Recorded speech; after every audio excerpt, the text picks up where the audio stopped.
Good evening and welcome to Embers and Pages, where we retell the world's most beautiful stories in a voice meant for rest. How are you feeling tonight? I hope the day has been kind to you. If it carried weight, if waiting felt too long, if patience wore thin, you're here now. And here we rest, we breathe, we let stories carry us towards stillness. If you're new to this quiet corner, welcome. If you've returned, thank you for trusting this space again. A gentle thought before we begin. If this story brings you peace, perhaps leave a like, share it with someone who needs the comfort of a long tale, or tell me in the comments which classic has been calling to you. Your presence here, your rest, it matters. Tonight, we enter Alexandre Dumas' timeless tale of transformation, the Count of Monte Cristo. Published in 1844, this is a story about waiting and hoping, about betrayal and patience, about the long path from innocence to wisdom. We'll follow Edmond Dantès, a young sailor whose joy is stolen in a single day, who spends 14 years in darkness learning, growing, becoming someone entirely new. This is a story about justice, yes, but more deeply, it's about what happens to the human heart when it carries both treasure and burden, both power and grief. Let's prepare ourselves. Lower the lights or let the room fall into comfortable shadow. Turn the volume down until my voice is just barely clear, so your mind must quiet to follow. Settle yourself now. Let your body sink fully into the bed, into the pillows that cradle your head. Pull the blanket close, feel its weight. Breathe in slowly, hold and release. There is nothing you must do tonight except listen, and even listening can gently fade into dream. Let your eyes close when they wish. If you drift away before the story ends, that's exactly as it should be. This tale will be here tomorrow, and the next day, waiting as patiently as Edmond himself waited. Tonight, sleep is the only thing asked of you. Our story begins in the warm sunlight of Marseille, in the year 1814, where a young man named Edmond Dantès is about to taste the sweetness of everything he's dreamed of, not knowing that 3 men are watching him with envy in their hearts, and that his joy will be measured in hours, not years. The ship Pharaon glides into the harbor of Marseille on a February morning, her sails bright against the blue Mediterranean sky. The crew moves with practiced efficiency, but there's a heaviness aboard. The captain Leclerc died during the voyage near the island of Elba, and the ship's young first mate, Edmond Dantès, has brought her safely home. Edmond stands on deck, 19 years old, sun-darkened skin and clear eyes, watching the familiar shapes of the harbor draw near. He can see the old lighthouse, the fortifications, the jumble of buildings climbing the hills. Somewhere in those narrow streets, his father waits. And Mercedes, his beautiful Mercedes, waits too. The thought of her makes something warm expand in his chest, something that feels like sunlight from the inside. The ship's owner, Monsieur Morel, comes aboard as they dock. He's a good man, Morel, the kind who cares about his sailors as much as his cargo. His face is grave as he learns about Captain Leclerc's death, but when he hears how skillfully Edmond navigated the ship home, handled the crew, made the difficult decisions, something shifts in his expression. "You're very young, Dantès," Morel says slowly, studying him. "Yes, monsieur," Edmond replies. He doesn't understand the weight in Morel's tone, doesn't see what's coming. "But you have good sense. I watched you grow up on my ships. You've been steady, capable, honest." Morel pauses, then smiles. "When we sail again in 3 months, you'll sail as captain of the Pharaon." Captain, the word seems impossible. Edmond feels his throat tighten with gratitude, with disbelief, with pure, uncomplicated joy. Captain at 19. With a captain's salary, he can marry Mercedes properly, care for his aging father, build a life that only yesterday seemed years away. "Thank you, monsieur," he manages. "I'll serve you well, I promise." "I know you will," Morel says warmly, clapping him on the shoulder. As Edmond walks through the streets toward his father's small apartment, his heart feels nearly too full. Everything is falling into place. The captaincy, the marriage, his father will want for nothing. He takes the stairs 2 at a time, bursts through the door, and finds the old man seated by the window, thin and grey-haired, darning a shirt. "Father," the old man's face transforms. He rises shakily, and they embrace, the old sailmaker and his sailor son. Edmond can feel how frail his father has become, how the bones are too close to the surface, and a small worry threads through his joy. "But it's all right now. Everything will be all right now. You're home safe," his father whispers. God be thanked. More than safe, father, I've been made captain. Captain of the Pharaon. We'll have money now, real money. You won't have to work anymore. We'll get you good food, a better place to live. His father shakes his head gently. I don't need much, Edmund, just to see you happy. Have you been to see Mercedes? Mercedes. Even her name is like music. Not yet, I came to you first, but I'll go to her now if you'll spare me. His father smiles, eyes bright with tears.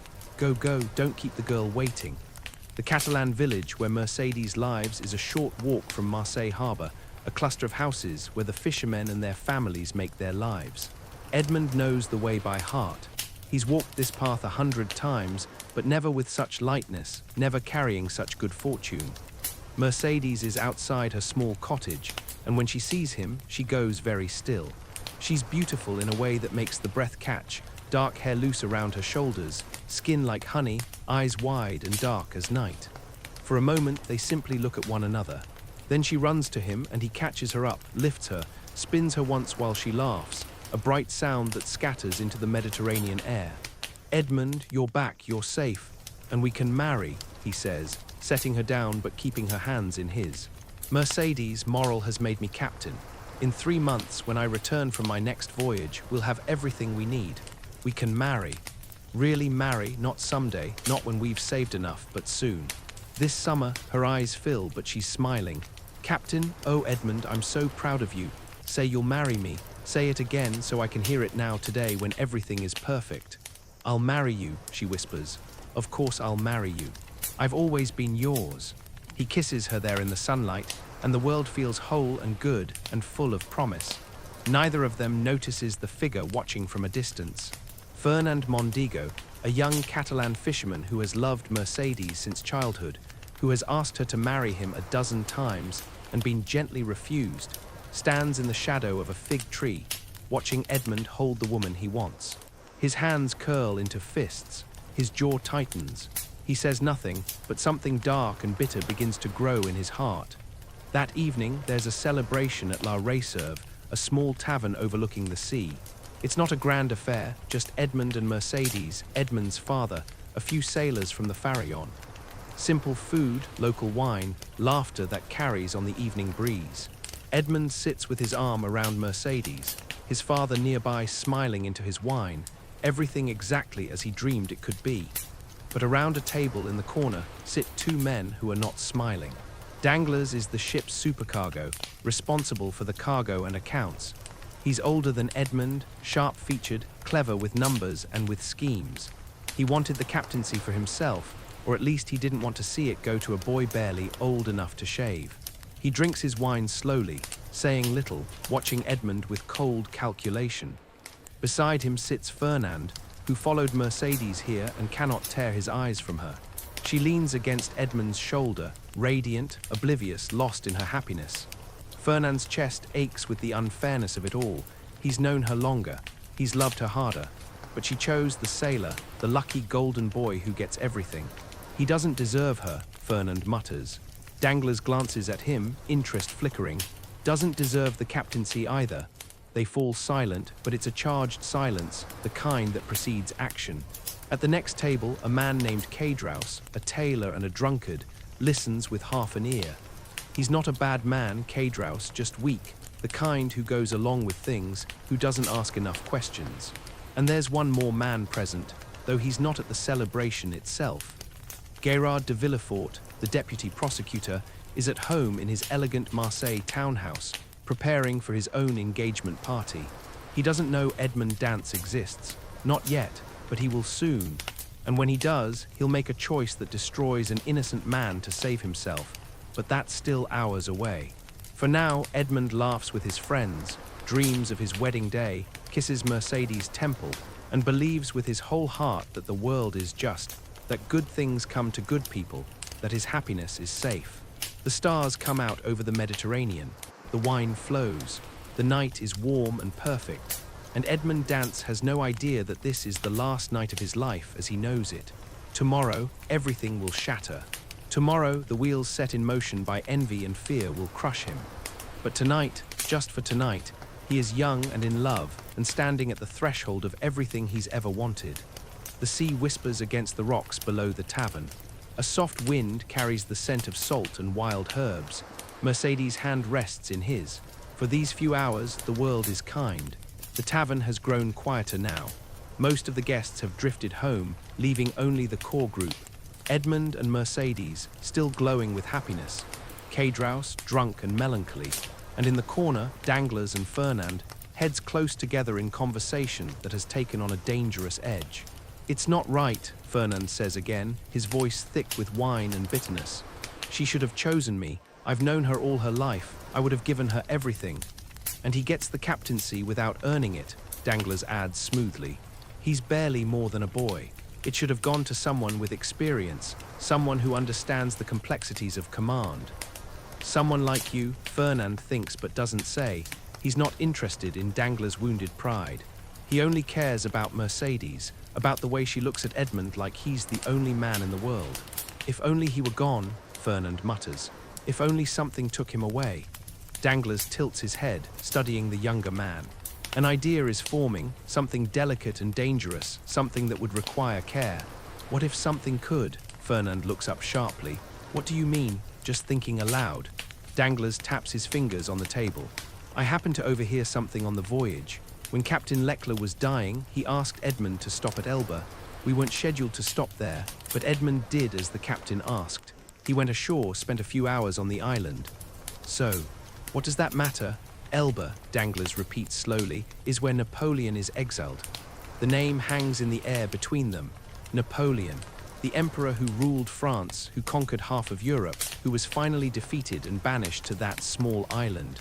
France is loyal to King Louis XVIII now, and anyone who shows sympathy to Napoleon, anyone suspected of being a Bonapartist, is watched carefully, suspiciously. It's dangerous to be connected to the emperor, even by accident. "Are you saying Edmund is a Bonapartist?" Fernand asks. "I'm saying he went to Elba. I'm saying he came back with a letter, a sealed letter that he's supposed to deliver in Paris. I don't know what the letter contains, but I know it came from the island where Napoleon lives." Fernand's eyes narrow. "A letter to whom? I don't know, but someone could write to the authorities. Someone could suggest that it might be worth investigating this young sailor who makes mysterious stops at Elba, who carries secret letters." "You want to denounce him?" Fernand's voice is hushed, half horrified, half intrigued. "I want nothing," Danglers says carefully. "I'm simply observing that if someone were to write such a letter, it might cause Edmund some inconvenience. An investigation, questions, perhaps a delay in his wedding plans." K-Draus, who has been listening with increasing drunken attention, leans over. "You're talking about getting Edmund arrested. For what? He's done nothing wrong." "We don't know that," Danglers says. "We don't know what's in that letter." "It doesn't matter what's in the letter," K-Draus insists. "Edmund's a good man, honest, kind. You can't destroy him just because you're jealous." "I'm not jealous," Danglers says coldly. "I'm practical, but you're right, K-Draus. It would be wrong. Forget I mentioned it." But Fernand hasn't forgotten. He's thinking about Mercedes, about the wedding that's supposed to happen in 3 months, about how if Edmund were arrested, even briefly, even for questioning, maybe Mercedes would see that he's not as perfect as she thinks. Maybe she'd turn to Fernand instead. Maybe everything could still work out. "How would one do it?" he asks quietly. "Write such a letter?" Danglers shrugs. "Anonymously, I suppose. Pen and paper, a few carefully chosen words. No signature, just information for the authorities to investigate." "That's madness," K-Draus says, but his protest is weaker now. "You'd ruin his life." "Or we'd uncover a plot against the king," Danglers counters. "How do we know Edmund isn't involved in something dangerous? Perhaps we'd be doing our patriotic duty." They all know it's a lie, but lies, spoken in the right tone, can sound almost like truth. Fernand stands abruptly. "I need air." He walks outside onto the terrace where earlier Edmund and Mercedes danced. The night is cooler now, the stars very bright. Inside, he can hear Mercedes laugh, that sound that used to make him happy and now only makes him ache. He thinks about delivering that letter, about turning Edmund over to the authorities. It's wrong.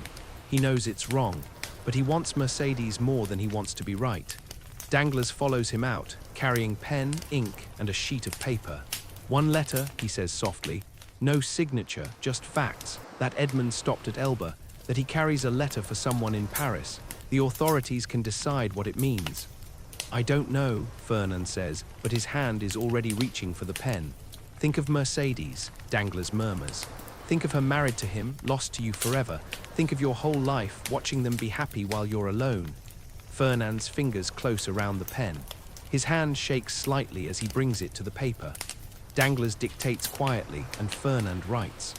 The Crown Attorney is informed by a friend to the throne and religion that a certain Edmond Dantès, first mate of the ship Pharaon, recently returned from Elba, where he delivered a letter from the usurper Napoleon to a Bonapartist party in Paris. Proof of his crime can be found in his possession or at his father's house. The words look official, authoritative, damning. Fernand stares at what he's written, his stomach churning. He could tear it up. He could burn it. He could stop this now. But Danglars plucks the letter from his fingers. I'll make sure it reaches the right hands, he says. You needn't think about it anymore. Will they really arrest him? Fernand asks, and he sounds young suddenly, frightened of what they've set in motion. Probably just question him, Danglars says. These things take time. Investigations, bureaucracy. He'll miss his wedding date, that's all. Gives you time to comfort Mercedes. It's a lie, and perhaps some part of Fernand knows it. But he wants to believe it, so he does. Inside the tavern, Cadraus is slumped over the table, too drunk to protest anymore, too weak to stop what's happening. He'll regret this night later, but regret doesn't change the past. Danglars tucks the letter into his coat. Go home, Fernand. Forget this conversation. When they come for Edmond, act surprised. Fernand nods numbly and walks away into the night, leaving behind the celebration, the laughter, the last innocent hours of Edmond Dantès' life. Danglars watches him go, then looks back inside the tavern where Edmond sits with Mercedes, so happy, so unbearably happy. A cold satisfaction settles in Danglars' chest. Tomorrow he'll deliver the letter to the deputy prosecutor's office, and then they'll see how long that happiness lasts. The wedding is supposed to be tomorrow, a small ceremony at noon. Edmond has borrowed a good coat. Mercedes has a dress of white muslin. Old Dantès has saved a little money for a wedding breakfast. It's all planned, all waiting. But at dawn, Danglars will walk to the prosecutor's office and slide an anonymous letter across a desk. And by the time the sun is high in the sky, soldiers will be walking toward the Réserve tavern where the wedding party gathers. None of them know yet. Edmond kisses Mercedes goodnight and walks home through streets that feel like they belong to him, like the whole city is celebrating his good fortune. His father is asleep when he arrives, and Edmond stands for a moment in the doorway watching the old man breathe, thinking how happy they're going to be. He goes to bed and dreams of ships and sea and Mercedes' dark eyes. In the morning, he wakes to the sound of his father moving around the small apartment, humming. It's his wedding day. The sun is shining. He dresses carefully in the borrowed coat, checks his reflection, hardly recognizes the captain looking back at him. Ready? His father asks, and his voice is full of pride and love. Ready, Edmond says. They walk together to the tavern where the ceremony will be held. Mercedes is already there, radiant in her white dress, surrounded by her Catalan relatives. She sees Edmond and her face lights up like sunrise. Everything is exactly as it should be. The magistrate arrives. The guests gather. Mercedes takes Edmond's hand and the ceremony begins. And then there's a sound at the door, heavy boots. Official voices. 3 soldiers enter, led by a police inspector. The room goes silent. Edmond Dantès, the inspector says. Edmond turns, confused. Yes, you are under arrest on suspicion of treason. The words don't make sense. Treason, Edmond looks at Mercedes, at his father, at the magistrate. Everyone is frozen, staring. There must be some mistake, Edmond says. I've done nothing. This is my wedding day. Come with us, the inspector says, not unkindly but firm. You'll have a chance to explain yourself to the deputy prosecutor. Mercedes makes a small sound, something between a gasp and a cry. Edmond's father goes pale, swaying on his feet. And Edmond, who has never broken a law in his life, who has only ever tried to be good and honest and true, feels the world tilt beneath him. I'll come, he says. But please, there's been a mistake. I'm innocent. They walk him out into the bright sunshine, still wearing his wedding coat, still holding in his heart the image of Mercedes in her white dress. The door closes behind them. Inside the tavern, Mercedes begins to cry. And somewhere in Marseille, Danglars and Fernand hear the news and feel the complicated weight of what they've done. The trap is sprung. The innocent man is caught. And everything that follows, all the years of darkness and transformation and eventual justice, begins in this moment, on what should have been the happiest day of Edmond Dantès' life. They take him to the office of Gérard de Villefort, the deputy crown prosecutor. Villefort is young, ambitious, impeccably dressed, with cold, intelligent eyes and the kind of controlled demeanor that suggests nothing escapes his attention. He's preparing for his own engagement party tonight, a marriage that will advance his career significantly, and he's irritated by this interruption. But when he reads the anonymous letter, when he hears about the stop at Elba, when Edmond admits to carrying a letter from the island, Villefort's irritation shifts to sharp interest. "You carried a letter from Elba?" Villefort asks. "For whom?" "I don't know, monsieur," Edmond says honestly. "Captain Leclerc, as he lay dying, asked me to deliver it in Paris. I agreed. It was his last wish." "To whom were you to deliver it?" "A Monsieur Noirtier in Paris. I have the address." Villefort goes very still. His face, which had been merely stern, becomes a careful mask. "Noirtier," he repeats quietly. "Yes, monsieur. Do you know him?" Villefort knows him.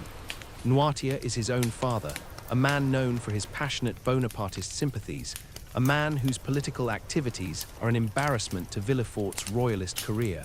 If it becomes known that Villefort's father is receiving secret letters from Napoleon, if this case is investigated publicly, it could destroy everything Villefort has built. He looks at Edmond, this innocent young sailor who has no idea what he stumbled into, and makes a calculation. He could investigate properly, clear Edmond's name, forward the letter to the authorities as evidence. That would be just. That would be right, or he could protect himself. "This is a very serious matter," Villefort says slowly. "Treason against the crown, conspiracy with the usurper." "But I didn't know what was in the letter," Edmond protests. "I was just following my captain's dying wish. I'm loyal to France. I've never been involved in politics. I don't even care about Napoleon or the king. I just want to marry Mercedes and sail ships and take care of my father." Villefort listens, and perhaps some small part of him believes Edmond's innocence. But his own safety matters more. "I'm going to have to detain you," Villefort says, "while this is investigated." "For how long?" Edmond asks. His voice shakes. "My wedding was supposed to be today. My father is old, he needs me. Please, monsieur, I'm innocent." "Then the investigation will show that," Villefort says. "In the meantime, you'll be held at the Château d'If." The Château d'If. The words fall like stones into Edmond's chest. The island fortress prison, visible from Marseille harbor, a place where prisoners disappear. Political prisoners, people accused of crimes against the state. "Please," Edmond whispers. "Please, I've done nothing wrong." But Villefort has already made his choice. He writes an order of imprisonment and seals it. He burns the letter meant for his father, destroying the evidence. And he sends Edmond Dantès to the Château d'If, not for justice, but for silence. That night, while Villefort celebrates his engagement, while Mercedes weeps, while old Dantès clutches his chest in shock and grief, Edmond is transporting by boat across the dark water to the island fortress. The Château d'If rises from the sea like a stone nightmare, walls thick and high, windows narrow slits, the whole structure designed to contain, to isolate, to forget. They take Edmond down stone steps that spiral into the earth, into darkness and cold. They open a heavy door and push him into a cell. The door closes, the lock turns, footsteps fade away. And Edmond Dantès, 19 years old, innocent of any crime, stands in the darkness and tries to understand what has happened. The cell is small, maybe 10 feet by 10 feet. There's a narrow bed, a stone bench, a small barred window high up that lets in a thread of light. The walls are damp. The air smells of salt and stone and despair. At first, Edmond believes it's a mistake that will be corrected.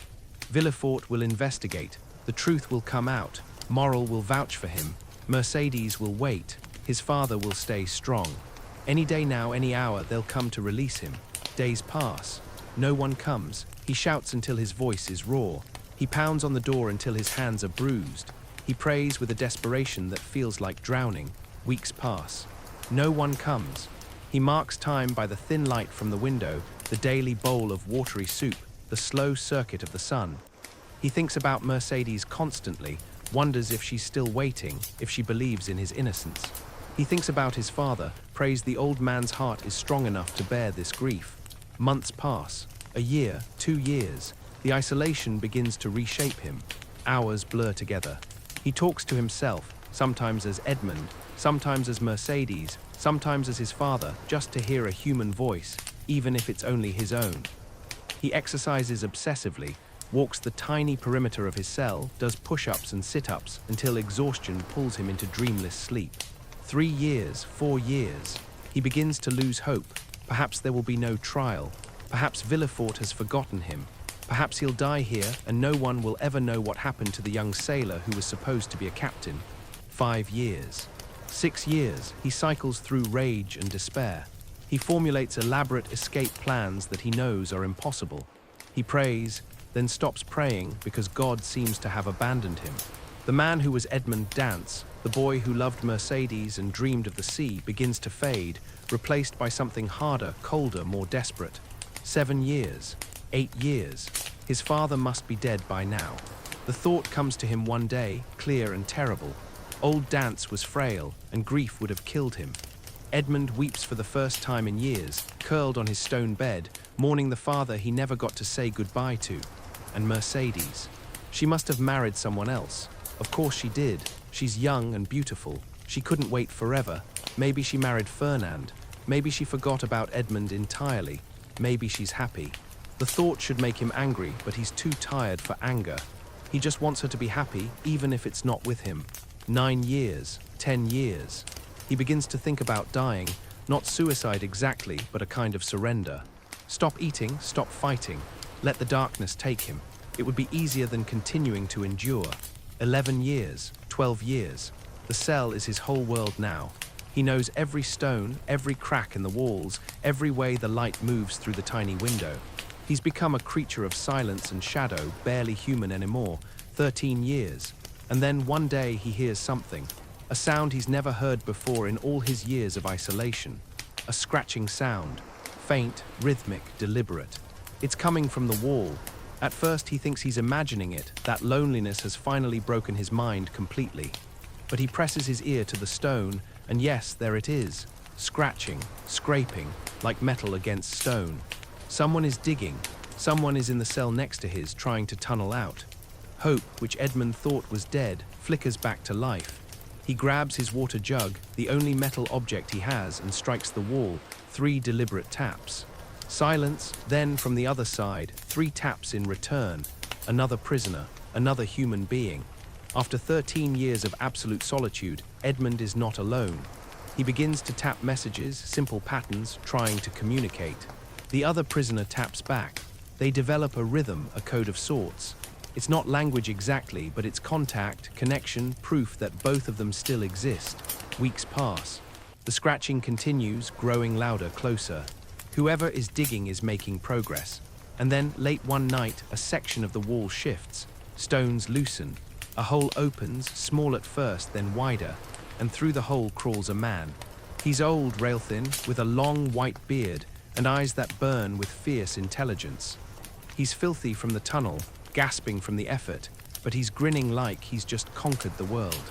"I miscalculated," the old man says, his voice hoarse but delighted. "I was trying to tunnel to the outer wall. Instead, I found you."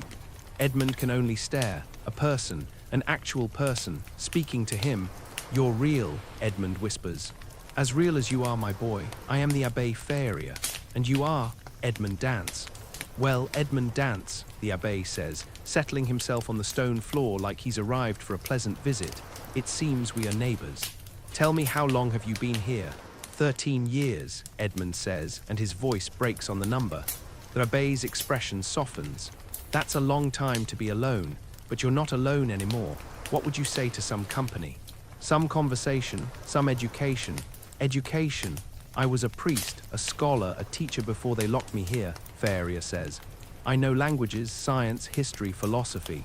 I have nothing but time, and it seems you have nothing but time as well. We could make use of it. I could teach you. We could keep each other sane." Edmund feels something he hasn't felt in 13 years, gratitude. I would like that, he says. I would like that very much. Good, Faria says. Then we'll start tomorrow. For now, tell me your story. How does a young man like you end up in the Chateau d'If? And Edmund, for the first time since his arrest, tells someone what happened. The letter from Elba, the arrest, Villefort, the years of waiting. When he finishes, Faria is silent for a long moment. Then he says quietly, "You were betrayed, Edmund. Someone wrote that letter denouncing you. Someone wanted you here. But who? Why, we'll figure that out," Faria promises. "I know a little about the workings of power and jealousy.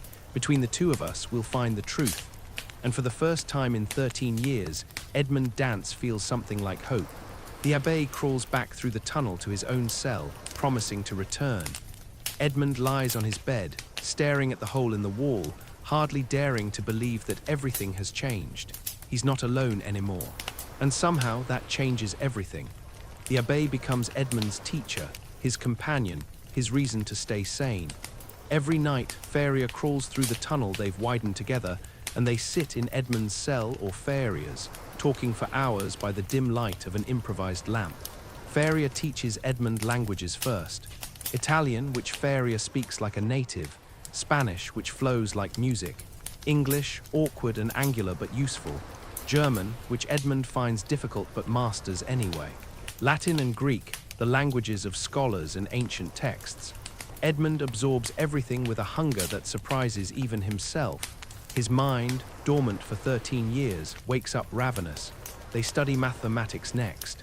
Geometry, algebra, calculations that make the world make sense in ways Edmund never imagined. Faria draws diagrams in the dust on the floor, explains theories with the patience of someone who has nothing but time. Then philosophy. The great thinkers, their questions about justice and truth and the nature of the soul. Edmund listens to Faria discuss Plato and Aristotle, Marcus Aurelius and Seneca, and begins to understand that the world is larger and more complex than he ever knew as a simple sailor. History comes next. The rise and fall of empires, the patterns of power, the ways men repeat the same mistakes across centuries. Faria has lived through the revolution, through Napoleon's reign, through the chaos and violence and hope of changing France. He teaches Edmund to see history not as a list of dates, but as a story of human nature. And through it all, they talk about Edmund's case. Faria, with his sharp analytical mind, asks questions, probes details, pieces together what must have happened. "This letter you carried," Faria says one night. "Who knew about it?" "Only the crew," Edmund says. "Captain Leckler asked me to deliver it in his last moments. Some of the sailors might have overheard." "And who on the crew might have wanted you gone?" Edmund thinks. "Danglars, maybe. He wanted to be captain. He was ambitious, calculating, but I can't believe he'd do something so terrible." "Ambition makes men terrible," Faria says quietly. "Who else?" "No one. I was liked well enough. I had no enemies." "What about on shore? Who knew you'd been promoted to captain?" "Everyone. It was announced publicly. Morrill told me at the dock." Edmund pauses, remembering that day, the joy that seems like it belonged to someone else. "We celebrated at the Réserve. My friends, my father, Mercedes." "Mercedes," Faria repeats. "Your fiancée, did anyone else love her?" Edmund goes still. "Fernand," he says slowly. "A Catalan fisherman. He'd asked her to marry him several times. She always refused. She loved me." "And how did Fernand feel about your engagement?" "He was unhappy, but he's not clever enough to orchestrate something like this. He's just a simple fisherman. Simple men can do complex evil when they're desperate," Faria says. "And then there's the prosecutor, Villefort.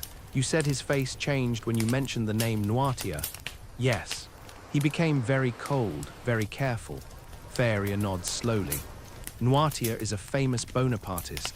If Villefort is his son, and if Villefort is a royalist prosecutor, then having you investigated publicly would expose his father's political activities.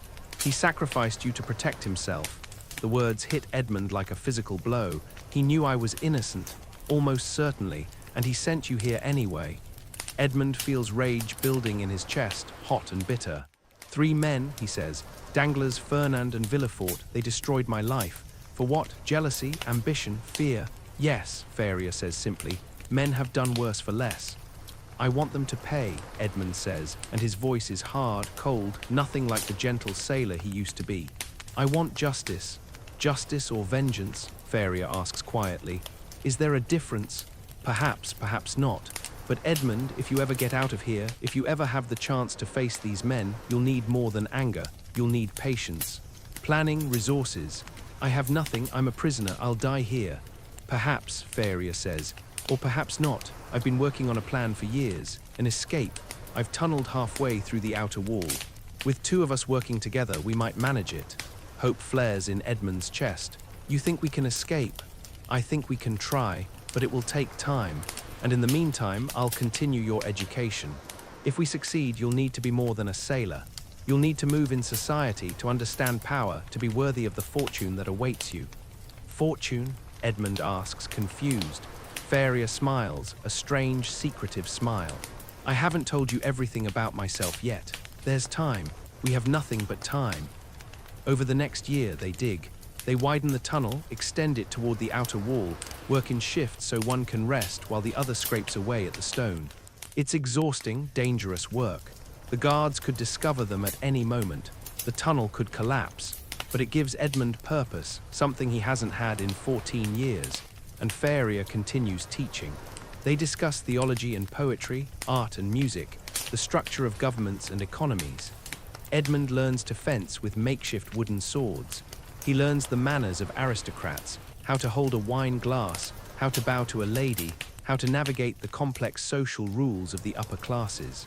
Faria is transforming him from a sailor into a gentleman, from an innocent boy into something harder, sharper, more dangerous. 2 years after they first met, Faria's health begins to fail. He has spells where his whole body seizes up, where he can't move or speak. The first time it happens, Edmund is terrified, thinks his friend is dying, but Faria recovers, though he's weaker afterward. It's a condition I've had for years, Faria explains. The attacks come and go. One day one of them will kill me, but not yet, God willing, not until I've told you everything. Told me what? Edmund asks. And Faria, lying on his narrow prison bed, tells him about the treasure. I was the secretary to the Spada family, Faria begins. An ancient Italian noble house, descended from the Borgias themselves. The family had a secret, passed down through generations. A treasure hidden on a small island in the Mediterranean, the island of Monte Cristo. Edmund listens, hardly breathing. The last of the Spada family, Cardinal Spada, told me the secret before he died, Faria continues. He had no heirs and he trusted me. The treasure is vast, Edmund. Gold, jewels, artwork, wealth beyond imagining. It's been hidden for centuries, waiting. Why didn't you retrieve it?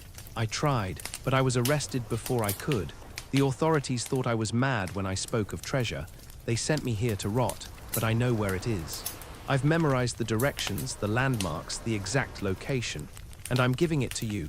To me, why? Because I'm old and dying and you're young, because you've become like a son to me.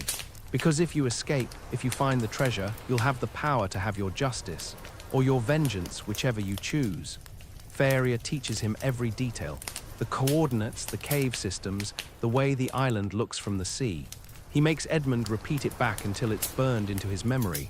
And then one night, Faria has another attack. This one is worse than the others. He can't move his left side. His face droops. His speech slurs. This is the end, he whispers. I can feel it. No, Edmund says desperately. Rest, you'll recover like before. No, my son, this time is different.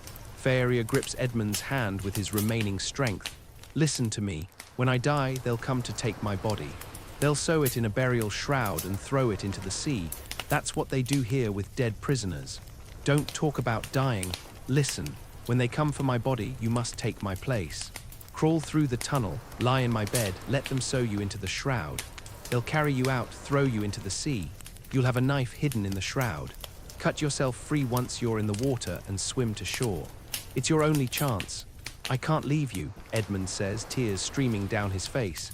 You can, you must. Live, Edmund, find the treasure, have your justice. But remember, Faria's voice is fading now. Remember that God is merciful. Don't let revenge consume you. Don't become like the men who hurt you. I promise, Edmund whispers, though he's not sure he means it. Faria smiles faintly. You've been my joy these last years, my son in all but blood, be wise. Be patient, wait and hope. His eyes close, his breathing slows, then stops. The Abbé Faria, scholar and priest and friend, is dead. Edmund sits beside the body, crying silently in the darkness. He's lost the only person who mattered to him, the only light in 14 years of night. But Faria's last gift remains. A plan, a chance, a way out. When Edmund hears the guards coming to check on Faria, he acts quickly. He drags the body through the tunnel into his own cell, arranges it on his bed facing the wall. Then he crawls back through the tunnel and lies down in Faria's bed, pulling the blanket up to look like he's sleeping. The guards find what they think is Faria's body. They wrap it in canvas, sew the shroud closed with harsh stitches. Edmund lies perfectly still inside the canvas, heart pounding, knife hidden against his chest. They carry him up the stairs he hasn't climbed in 14 years, out into the cool night air. He smells the sea. He hears the waves. And then they swing the shroud 1, 2, 3 times and throw him into the darkness. He's falling through the air, wrapped in canvas, and all he can think is, I'm free. After 14 years, I'm finally free. The water hits him like a fist, cold and shocking. He sinks deep, disoriented, the shroud pulling him down. The guards have tied a cannonball to his feet to weigh down the body, but Edmund has Faria's knife. He cuts the rope around his ankles, slashes at the canvas, fighting his way out of the shroud that was supposed to be his burial. His lungs are burning, the darkness is total. He breaks through the fabric and kicks toward what he hopes is the surface. Up, up, up, his lungs screaming. And then he breaks through into the air, gasping, alive, free. The Chateau d'If rises behind him in the darkness, that terrible prison where he left his youth, his innocence, and the body of his only friend. But ahead lies the sea, the wide open Mediterranean, and somewhere beyond it, an island called Monte Cristo. Edmund Dance begins to swim, stroke after stroke, away from his past and toward his transformation. He has lost everything, but he has gained something too, knowledge, purpose, and the promise of a treasure that will make him powerful enough to face the men who destroyed him. The sailor is gone, the prisoner is gone, something new is being born in the cold, dark water, something patient and dangerous and absolutely determined. The Count of Monte Cristo is beginning to emerge. Edmund swims for hours through the cold, dark Mediterranean. His muscles, strengthened by years of exercise in his cell, carry him stroke after stroke away from the Chateau d'If. The prison island becomes a dark shape behind him, then a shadow, then nothing at all. Dawn begins to break, pale light spreading across the water. Edmund is exhausted, his arms leaden, his breath ragged. But there in the growing light he sees something, a ship.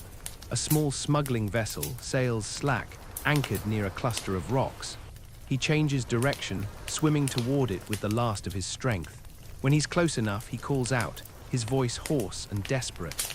Men appear at the rail, rough-looking sailors with suspicious eyes. They haul him aboard, this strange, wild man who appeared from nowhere in the middle of the sea. Who are you? The captain demands.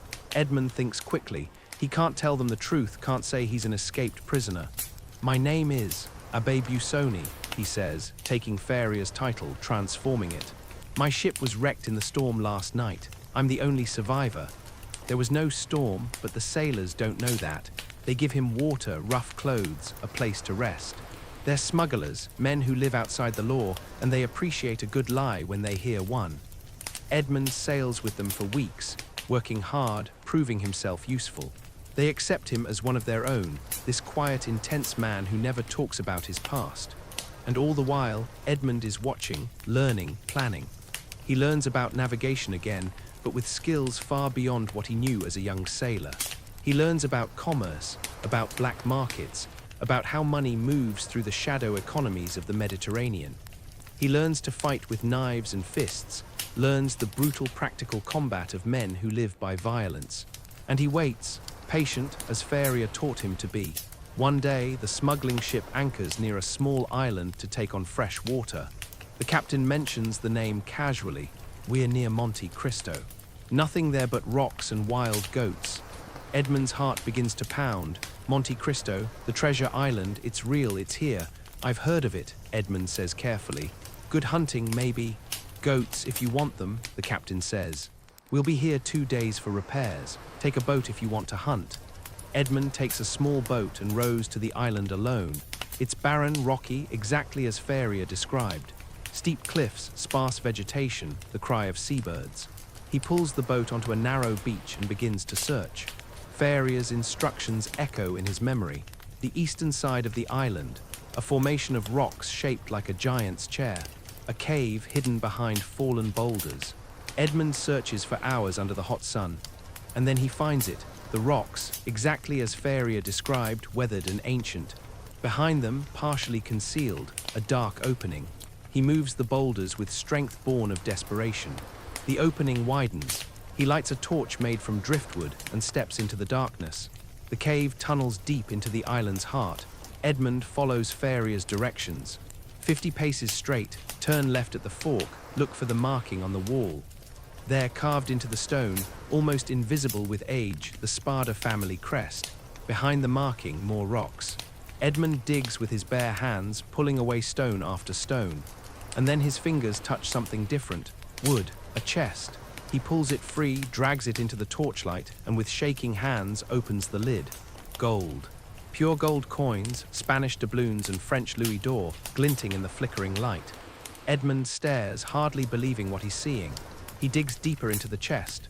Jewels, diamonds, rubies, emeralds, pearls the size of grapes.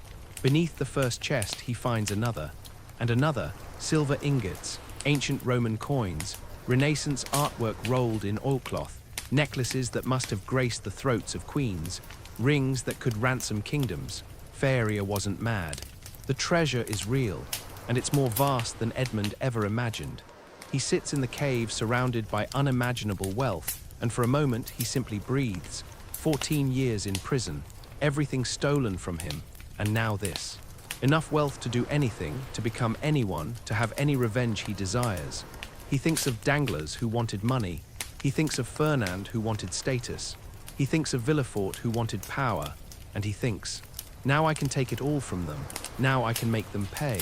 But he also hears Faria's voice. Don't become like the men who hurt you. Edmund closes his eyes. He's not ready to think about mercy yet. Right now, he just needs to secure the treasure, get it off the island, begin building whatever comes next. He works for 2 days, rowing load after load back to his small boat, finding hiding places in the smuggling ship.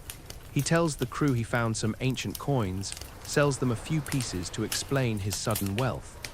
They're happy to help him, thinking they're getting a share of a small find, not knowing about the vast fortune still hidden in the cave. Over the next months, Edmund returns to the island again and again, slowly transferring the treasure. He buys a ship of his own, hires a crew, creates a story. He's a wealthy Italian merchant, an eccentric nobleman, someone with money and mystery. He rents a house in Livorno, then another in Rome. He begins to appear in society, well-dressed, educated, speaking multiple languages, dropping hints about a vast fortune. And all the while, he's planning. Learning everything he can about the 3 men who destroyed him. It takes time. It takes patience. But Edmund has learned patience in the hardest school imaginable. He discovers that his father is dead, died of starvation and heartbreak 2 months after Edmund's arrest.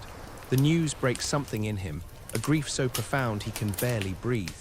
His father died thinking his son had abandoned him, died alone and hungry while Edmund rotted in prison. That grief hardens into resolve. Danglars, Fernand and Villefort will pay.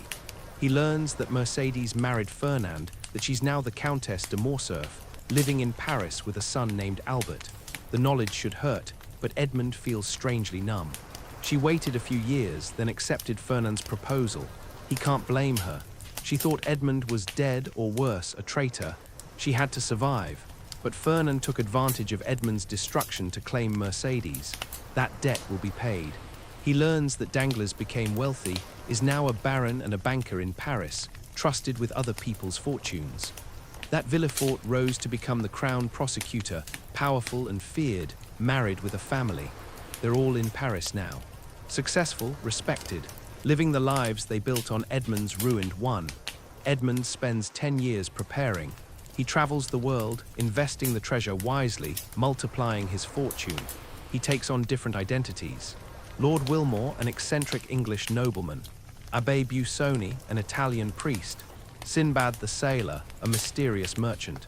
He practices being different people until he can slip between identities like changing coats. He studies his enemies from afar, learning their weaknesses, their secrets, their fears. Danglars is greedy, overextended in his investments. Fernand built his military reputation on lies and betrayals. Villefort has secret sins buried in his past. Edmond learns everything. And then, when he's ready, when the plan is perfect, when he's transformed himself completely into something his enemies would never recognize, he does something simple and profound. He invents a new identity. The Count of Monte Cristo. He chooses the name deliberately. Monte Cristo, the island where his fortune came from, where his transformation truly began. Count, a title that commands respect, that opens doors, that makes him equal to the powerful men he's about to face. The Count buys a house in Paris, an elegant mansion on the Champs-Élysées. He furnishes it with exquisite taste, fills it with servants, creates an aura of mystery and immense wealth. He begins to appear at parties, at the opera, in salons where the aristocracy gathers. People whisper about him. Who is this Count? Where did he come from? Is he really as wealthy as they say? The Count of Monte Cristo smiles mysteriously and says little. He's generous, fascinating, cultured in a way that suggests depths no one can quite fathom. He speaks of travels to the Orient, of adventures in Egypt and Greece, of wealth accumulated in ways he never fully explains. And slowly, carefully, he begins to weave his web around the three men who destroyed Edmond Dantès. He's patient, so patient. After 14 years in prison, after 10 years of preparation, what's a few more months? Before he leaves for Paris, he returns one last time to Monte Cristo, to the cave where Feria's treasure waited for centuries. He stands in the darkness, remembering the young sailor who stumbled in here with disbelief and hope. That boy is gone. Edmond Dantès is gone, buried as surely as if he died in the Château d'If. Who stands here now is something else entirely. Something harder, something dangerous. The Count of Monte Cristo. He seals the cave carefully, leaving enough treasure hidden that he could never spend it in 10 lifetimes. The wealth is almost irrelevant now. What matters is the power it brings, the ability to move among his enemies as an equal, to dismantle their lives with the same casual cruelty they showed him. As his ship sails north toward France, toward Paris, toward the final confrontation, Edmond stands at the rail and watches the island disappear behind him. Feria's voice echoes in his memory, wait and hope. He's waited. For 24 years he's waited. Now it's time for the reckoning. The Count of Monte Cristo is coming to Paris. And three men who thought they'd buried their crime forever are about to discover that the past never truly stays buried. Justice is coming, or vengeance. Or perhaps in the end they're the same thing. The sea stretches ahead, dark and endless as the future. And the Count sails toward it with a heart full of purpose and a soul that's forgotten, almost, how to feel anything but the cold satisfaction of a plan perfectly laid. Paris in the winter of 1838 is a city of contrasts. Grand boulevards and narrow alleys, gleaming carriages and beggars in doorways, opera houses brilliant with chandeliers and tenements where families freeze. It's the perfect city for secrets, for reinvention, for a man who is not who he seems. The Count of Monte Cristo arrives without fanfare, but word of him spreads quickly through the salons and drawing rooms of high society. He's purchased one of the finest mansions on the Champs-Élysées, they whisper. He's fabulously wealthy. He speaks a dozen languages. He's been everywhere, seen everything, knows everyone who matters. And yet no one really knows anything about him. The Count cultivates this mystery carefully. He appears at the opera, sitting in a private box, watching the stage with an expression of cultured appreciation. He's impeccably dressed, his manner refined but somehow foreign, suggesting depths and experiences beyond what most Parisians can imagine. Women find him fascinating, this dark-eyed stranger with his air of melancholy and power. Men find him impressive, someone whose wealth and worldliness command respect. Hostesses compete to have him at their parties, but the Count is selective, accepting some invitations, declining others, always maintaining his aura of mystery. He begins to hear the names he's been waiting to hear. Baron Danglars, the wealthy banker, Count de Morcerf, the decorated general, That's Fernand now, transformed from a simple fisherman into a nobleman. Monsieur de Villefort, the crown prosecutor, feared and respected throughout Paris. The Count listens, learns, watches from a distance. He's in no hurry. He's been patient for 24 years. He can be patient a little longer. One evening at the opera, he meets a young man. Albert de Morcerf, 19 years old, handsome, charming, a little naive. He's Fernand's son, Mercedes' son, though the Count doesn't reveal that he knows this. Albert is friendly, eager to befriend this mysterious Count. "You must dine with us," he insists. "My mother would be delighted to meet you. She has such wonderful taste in company." The Count hesitates, as if considering. "Your mother?" he asks casually. "The Countess de Morcerf, the most beautiful woman in Paris, everyone says so. You'll adore her." The Count agrees, and a date is set. He'll dine at the Morcerf household, will sit across the table from Mercedes, the woman he loved, who married his enemy. The thought should fill him with emotion, anger, grief, longing. But the Count feels strangely cold, detached, as if that young sailor who loved Mercedes belonged to someone else's past. Before that dinner, the Count takes a journey south, back to Marseille. He needs to see it, needs to stand in the places where his life shattered. He arrives in disguise, dressed as a humble Italian priest, the Abbé Busoni.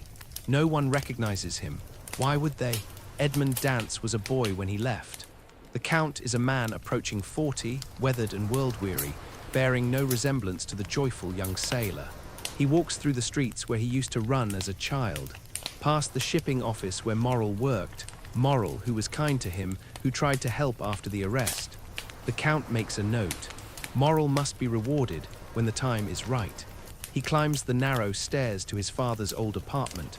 A different family lives there now, strangers who know nothing of the old sailmaker who died of grief. The Count stands in the hallway, remembering his father's face, the pride in his eyes when Edmond was made captain. The grief is still there after all these years, sharp as broken glass.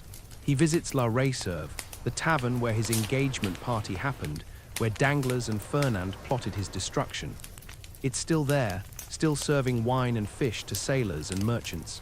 The Count sits at a table and orders a glass of wine, looking at the terrace where he danced with Mercedes, where he believed the world was good. How young he was, how foolish to think happiness was safe. He goes to the harbor and looks across the water at the Château d'If, dark against the sea. 14 years of his life buried in that stone prison. He thinks of Faria, the friend who saved him, who gave him everything. The Count whispers a prayer for the old abbé's soul, and then he asks carefully about the people he used to know. Most have moved away or died, but he learns what he needs to know. Cadraus, the weak-willed tailor who witnessed Danglars and Fernand writing the letter, is still alive, running a small inn outside the city. The Count visits him, still in his disguise as the abbé. Cadraus is older now, lined and bitter, his wife recently dead. He recognizes the name Dantès when the Count mentions it. "Edmond Dantès," Cadraus says. "Poor boy, he died in prison years ago. Terrible thing what happened to him. Tell me about it," the Count says gently. And Cadraus, given wine and gold coins by this generous priest, tells the whole story. How Danglars was jealous of the captaincy. How Fernand wanted Mercedes. How they wrote the letter together, drunk and angry and cruel. How Cadraus watched and did nothing. "I should have stopped them," Cadraus says, weeping into his wine. "I should have warned Edmond.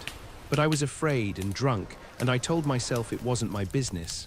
And now the guilt eats at me." "What happened to the men who wrote the letter?" the Count asks. "Rich now, powerful. Danglars is a baron, a banker. Fernand married Mercedes. That was Edmond's fiancée, you know, and became a count. They prospered while Edmond rotted. There's no justice in the world, father." "Perhaps there is," the Count says quietly. "Perhaps justice is simply slow." He leaves Cadraus with enough gold to ease his poverty, at least for a while. Cadraus's punishment is his own conscience.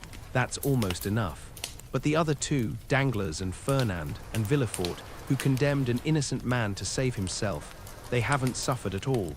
Not yet. The Count returns to Paris and begins to move more actively in society. He attends parties, makes strategic friendships, invests in businesses. He presents himself as enormously wealthy, which he is, and extraordinarily well-connected, which he's becoming. He arranges to be introduced to Danglars at the bank. Danglars doesn't recognize him, of course. Why would he remember a young sailor he betrayed decades ago? The Count is polite, cultured, speaks of large investments he might make. Danglars' eyes light up at the prospect of such a wealthy client. "I look forward to doing business with you, Baron," the Count says smoothly. "And I with you, Count," Danglars replies, already calculating the profits. The Count smiles.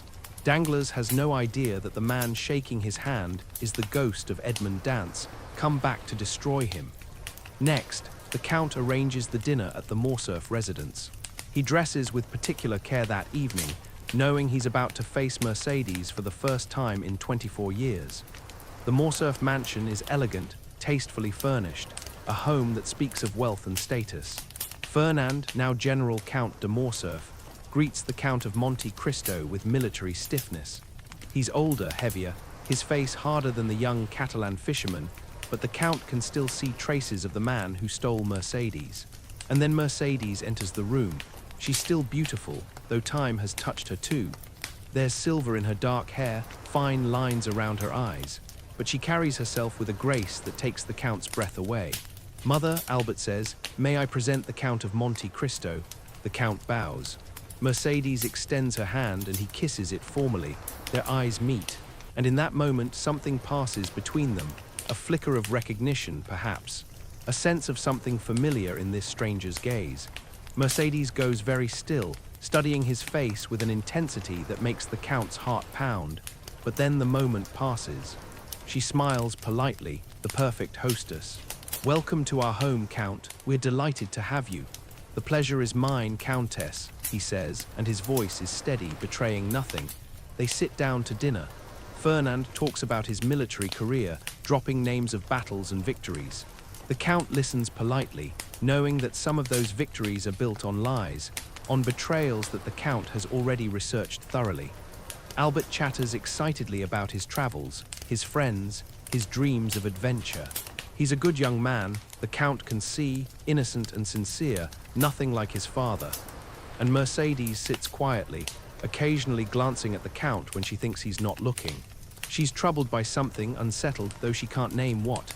"Tell us about yourself, Count," Fernand says. "Where did you acquire your fortune?" "Here and there," the Count says vaguely. "I've been fortunate in my investments, and I inherited wealth from a dear friend who passed away." The Abbé Faria, he thinks, but doesn't say. "You must have led an adventurous life," Mercedes says, and her voice is soft, careful. "Every life is an adventure, Countess," the Count replies. "Some of us simply travel farther from home." After dinner, as the Count prepares to leave, Mercedes walks him to the door. For a moment, they're alone in the foyer. "Have we met before?" she asks suddenly. "There's something in your manner, your eyes. I feel as though I should know you." The Count's heart clenches. She senses it. Some part of her still remembers, still feels the connection, but he can't tell her. "Not yet, maybe not ever. I don't believe so, Countess," he says gently, "though perhaps in another life we knew each other well." She looks confused, almost frightened. "Forgive me, I'm being foolish." "Not at all. Sometimes the heart remembers what the mind has forgotten." He bows and leaves, walking out into the Paris night. Behind him, Mercedes stands in the doorway, watching him go, her hand pressed to her heart, tears in her eyes for a reason she can't explain. The Count walks slowly back to his mansion. That was harder than he expected. Seeing Mercedes, being so close to her, remembering everything they were. But he can't let sentiment distract him. He has work to do, 3 men to destroy. Justice to deliver, or vengeance. He's still not sure which word fits better. Back in his study, the Count begins to organize his plans. Danglars, Fernand, Villefort, each will fall in the way that hurts them most. Danglars through financial ruin, Fernand through public disgrace, Villefort through the exposure of his darkest secrets. The game has begun.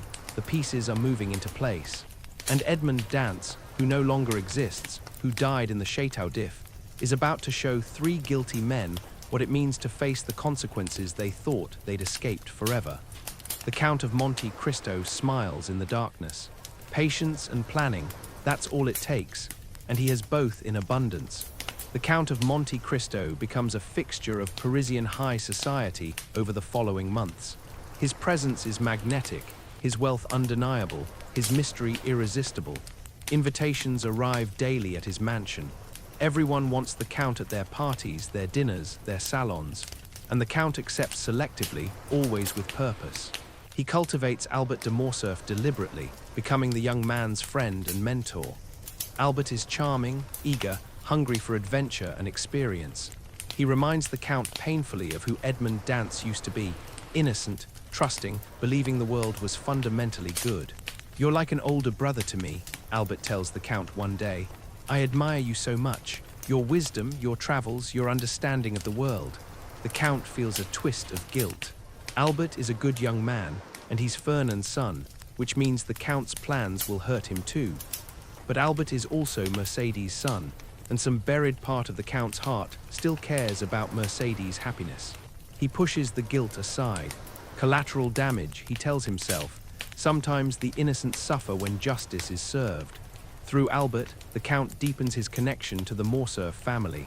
He becomes a regular visitor, always proper, always mysterious, fascinating Mercedes with his cultured conversation and troubling her with the sense that she knows him somehow.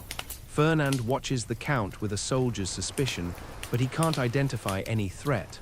The Count is wealthy, respectable, helpful to Albert. There's no reason to distrust him. And yet something about those dark eyes, that careful smile, makes Fernand uneasy. Meanwhile, the Count also cultivates Baron Danglars. He deposits enormous sums in Danglars' bank, becomes one of the institution's most important clients. Danglars practically salivates at the commissions, the prestige, the opportunity to handle such wealth. "Your trust in me is gratifying, Count," Danglars says, calculating mentally how much profit he can skim. "I believe in rewarding competence," the Count replies smoothly. "And you, Baron, have proven yourself most competent." Danglars preens under the praise, never suspecting that the Count is studying his every transaction, learning the weaknesses in his financial empire, identifying exactly where pressure needs to be applied to make the whole structure crumble. The Count also begins to move in circles where he'll encounter Villefort. The Crown prosecutor is harder to approach than the others, more isolated, more controlled.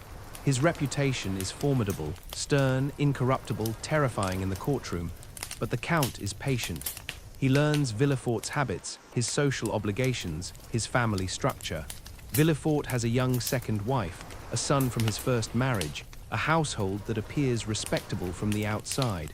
But the Count knows there are secrets buried there, dark secrets. He's researched Villefort's past thoroughly, and he knows about the affair with a young woman years ago, know about the illegitimate child that Villefort believed he'd buried, literally buried. Every secret is a weapon waiting to be used. As winter turns to spring, the Count begins to make his moves. Subtle moves at first, pieces shifting on an invisible chessboard. He helps Albert de Morcerf out of a financial difficulty, paying off a gambling debt with casual generosity. Albert is grateful, embarrassed, devoted to his mysterious benefactor. "How can I ever repay you?" Albert asks. "Friendship is repayment enough," the Count says. He arranges for Danglars to invest in a venture that seems incredibly profitable, a mining operation in Italy that promises enormous returns. Danglars, greedy as always, commits significant capital without quite realizing how much he's exposing himself. He attends a party where Villefort is present and arranges to be introduced. They speak briefly, formally, two powerful men acknowledging each other's existence. "I've heard of your reputation for justice, Monsieur de Villefort," the Count says. "Justice is my life's work," Villefort replies coldly. "How admirable to be so dedicated to truth, to never let personal interest compromise one's duty." The Count's voice is perfectly neutral, but something in his eyes makes Villefort uncomfortable. Naturally, Villefort says and excuses himself. Later, he tells his wife, "There's something unsettling about that Count. I can't place it." "He seems perfectly charming to me," she replies. "Perhaps," Villefort says. "Or perhaps he's too charming. Men that wealthy, that mysterious, they're usually hiding something." But he doesn't investigate further. After all, what reason does he have to suspect the Count of Monte Cristo of anything? During all of this, the Count also begins to reconnect, carefully, with the few people from his old life who were kind to him. Monsieur Morel, the ship owner who tried to help after Edmond's arrest, has fallen on hard times. His business is failing, debts piling up. The Count learns that Morrel faces bankruptcy, possibly imprisonment for debt. The Count intervenes anonymously, using one of his alternate identities. Debts are mysteriously paid. Lost ships return to port with valuable cargo. Morrel is saved, believing it's a miracle, never knowing that the mysterious Sinbad the sailor who helped him was actually Edmund Dance, repaying old kindness. Then there's the Morrel family son, Maximilian, a young officer in the army. The Count befriends him, recognizes the same honor and decency in the son that the father possessed. Maximilian becomes one of the few people the Count genuinely likes, one of the few connections to genuine human warmth in his increasingly cold existence. And there's Haydée, a young Greek woman the Count purchased from slavery in Constantinople. He freed her immediately, gave her a home, treated her with gentleness and respect. She's devoted to him, calls him her savior, her lord, her father figure. Haydée's presence in the Count's household causes gossip in Paris society. Who is this exotic beauty? What is her relationship to the Count? The Count allows the speculation. Haydée is part of his plan too, though she doesn't know it yet. Her testimony will be crucial when the time comes to destroy Fernand. As spring deepens into summer, the Count's web grows more intricate. He hosts lavish parties at his mansion, entertaining the cream of Parisian society. Everyone who matters comes through his doors. Politicians, artists, aristocrats, merchants. The Count is charming to all, mysterious to most, and carefully manipulative to the three men he's marked for destruction. At one such party, he arranges for Danglars and Fernand to be in the same room, watching as they interact. They're cordial to each other, fellow members of the aristocracy, but there's no warmth between them. They're not friends, just two men who occupy similar social strata. They have no idea they share a secret, the destruction of Edmund Dance. The Count watches them with cold satisfaction. Soon they'll share something else, ruin. During a quiet moment on the terrace, Mercedes approaches the Count. The party continues behind them, but out here under the stars, it's just the two of them. "You're very kind to Albert," she says. "He speaks of you constantly. He admires you tremendously. He's an admirable young man," the Count replies. "You should be proud of him." "I am," Mercedes pauses, studying the Count's face in the moonlight. "May I ask you something personal?" "Of course, Countess. Have you ever loved someone, truly loved them?" The question catches the Count off guard. "Once," he says quietly, "a long time ago. What happened? She was taken from me. Or I was taken from her. The details don't matter. We were separated, and that separation was permanent." "Did she marry someone else?" Mercedes asks, and her voice is very soft. "Yes. Did you forgive her?" The Count looks at Mercedes, at this woman who was supposed to be his wife, who married Fernand instead. Does he forgive her? He's not sure he knows. "I understood," he says finally. "She did what she had to do to survive. I can't fault her for that. But you never married, never loved again." "Some loves," the Count says, "are too deep to recover from. They change you. After them, you're someone different, someone who can't love the same way again." Mercedes' eyes fill with tears. "I think I understand that," she whispers. They stand together in silence, two people carrying grief they can't name, connected by something neither fully understands. Then Albert calls for his mother from inside, and the moment breaks. Mercedes wipes her eyes, smiles, and returns to the party. The Count remains on the terrace alone, staring at the Paris night, wondering if he's made a terrible mistake in coming back, in weaving Mercedes into his plans for revenge. But it's too late to stop now. The wheels are in motion. The game has rules, and he's committed to playing it to the end. As summer progresses, the Count begins to tighten the web. He spreads strategic rumors at parties, casual mentions of financial instability in certain sectors where Danglars is overextended. He asks innocuous questions about Fernand's military history, planting seeds of doubt. He learns that Villefort's household is troubled in ways the public doesn't see. There are rumors of strange happenings, unexplained deaths. The Count files this information away, waiting for the right moment to use it. And all the while, he maintains his facade. The mysterious, wealthy, cultured Count of Monte Cristo, friend to everyone, enemy to none. Paris in the summer is beautiful. The gardens are lush, the evenings long and warm, society glittering with parties and balls. The Count moves through it all like a shadow, seen everywhere, truly known nowhere. Only in the deepest night, alone in his mansion, does he sometimes allow himself to remember, to think of the young sailor who loved Mercedes, who trusted the world, who believed in simple happiness. That boy is dead. The Count killed him, or perhaps Danglars and Fernand and Villefort did. It doesn't matter now. What matters is justice. What matters is making the guilty pay. The Count stands at his window, looking out at the Paris lights, and whispers to the ghost of Edmond Dantès. "Wait and hope," the abbé said. "I've waited. Now I'll act. And perhaps when it's over, I'll be able to hope again. Perhaps." But he doesn't quite believe it. Revenge, he's learning, is a cold master. It consumes everything, leaves little room for softer emotions like hope or mercy or love. The Count turns from the window and returns to his desk, to his plans, to the careful calculations of ruin. The web is almost complete. Soon, very soon, he'll pull the strings, and 3 men will fall. The first blow falls on Danglars. The Count begins subtly, using his vast network of contacts and alternative identities to manipulate the markets where Danglars has invested heavily.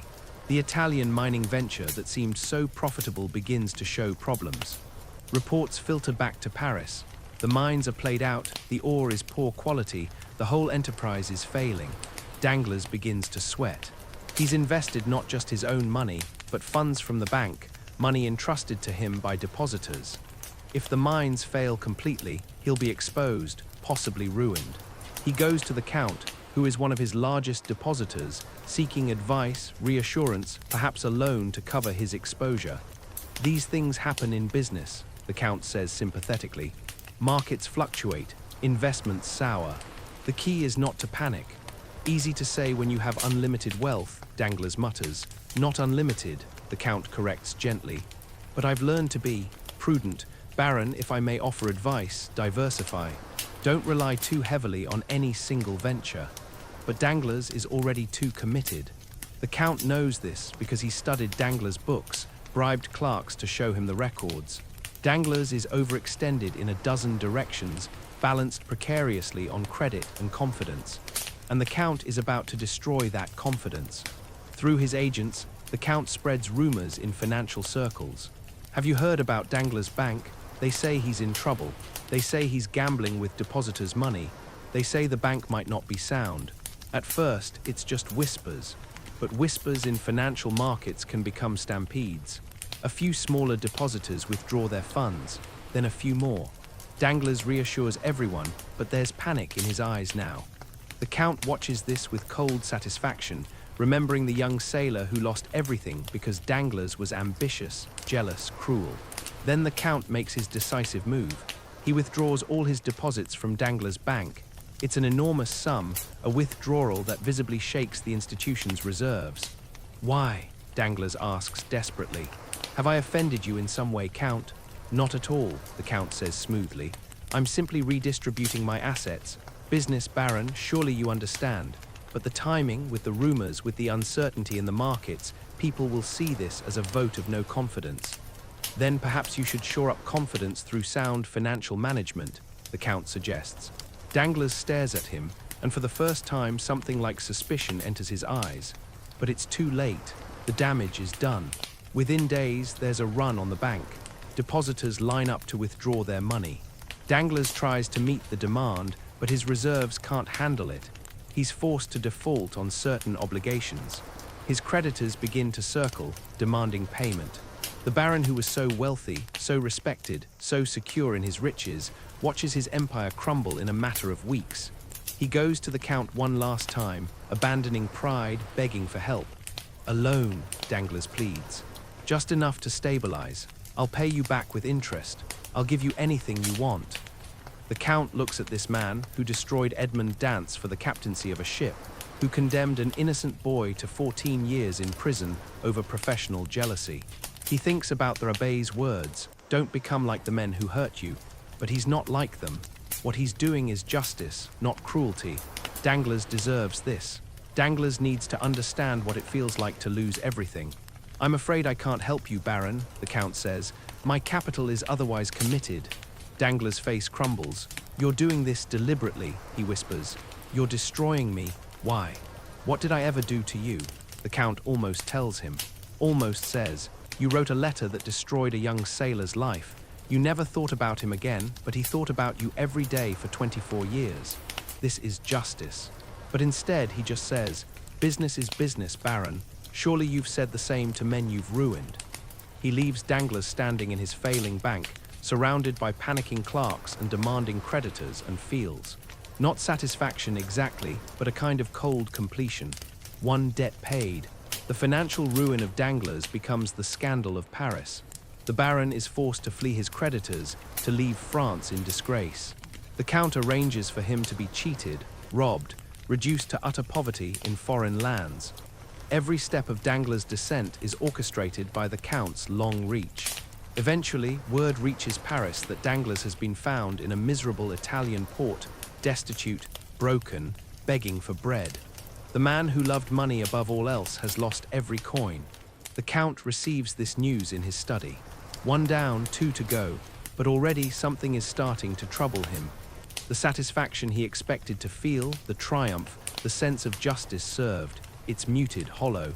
Destroying Dangler's didn't bring back his father, didn't give him back those 14 years, didn't heal anything. It just created more suffering in the world. He pushes the thought away.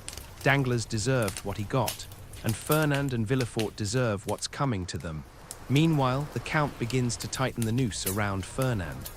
General Count de Morcerf, the decorated war hero, the respected nobleman, has built his reputation on military glory. He commanded troops in Greece, fought against the rebels, returned covered in honors. But the Count knows the truth. He's researched every campaign, bribed every witness, uncovered every buried secret. And what he's learned would destroy Fernand utterly if it became public. During the Greek campaign, Fernand didn't fight with honor. He betrayed his own side, sold information to the enemy, and most damningly, he sold a woman and her child into slavery. That woman was the daughter of his commanding officer, a man named Ali Pasha. And that woman is now living in the Count's household. Haydée, the beautiful Greek woman the Count freed from slavery, is Ali Pasha's daughter. She saw Fernand's betrayal with her own eyes. She can testify. The Count has been preparing her carefully, gently, explaining what will be asked of her. Haydée is willing. She wants justice for her father, for herself, for the childhood that was stolen when Fernand sold her into bondage. The Count arranges for an investigation to be opened into the Greek campaign. Questions are asked in quiet official circles. Witnesses are located. Documents are examined. Fernand hears rumors of the investigation and grows nervous. He goes to his friends in the military, in the government, seeking reassurance. But the Count has planted doubt everywhere. People who used to defend Fernand now murmur, "Well, it's worth investigating, surely. If he's innocent, he has nothing to fear." And then comes the formal hearing, held before a committee of peers. Fernand is called to answer questions about his conduct in Greece. He denies everything. Of course, he denies it. He's a general, a hero, a count. How dare anyone question his honor? And then Haydée is called to testify. She enters in Greek dress, beautiful and dignified. She looks directly at Fernand and speaks in a clear voice. "That man sold me into slavery when I was a child. That man betrayed my father, Ali Pasha, and caused his death. That man is a traitor and a liar." The room erupts. Fernand goes pale, then red, sputtering denials. But Haydée has documents, witnesses, evidence. The case is overwhelming. Fernand is stripped of his titles. His military honors are revoked. He's exposed as a traitor, a slave trader, a man who built his life on lies. The scandal destroys him socially. Doors that were open close. Friends abandon him. His name becomes synonymous with dishonor. Mercedes, who has lived as the Countess de Morcerf for 2 decades, is horrified. She never knew. Fernand kept his crimes hidden even from her. She goes to her husband, demands the truth. "You sold a woman and child into slavery. You betrayed your command. Fernand, how could you?" "It was war," Fernand says desperately.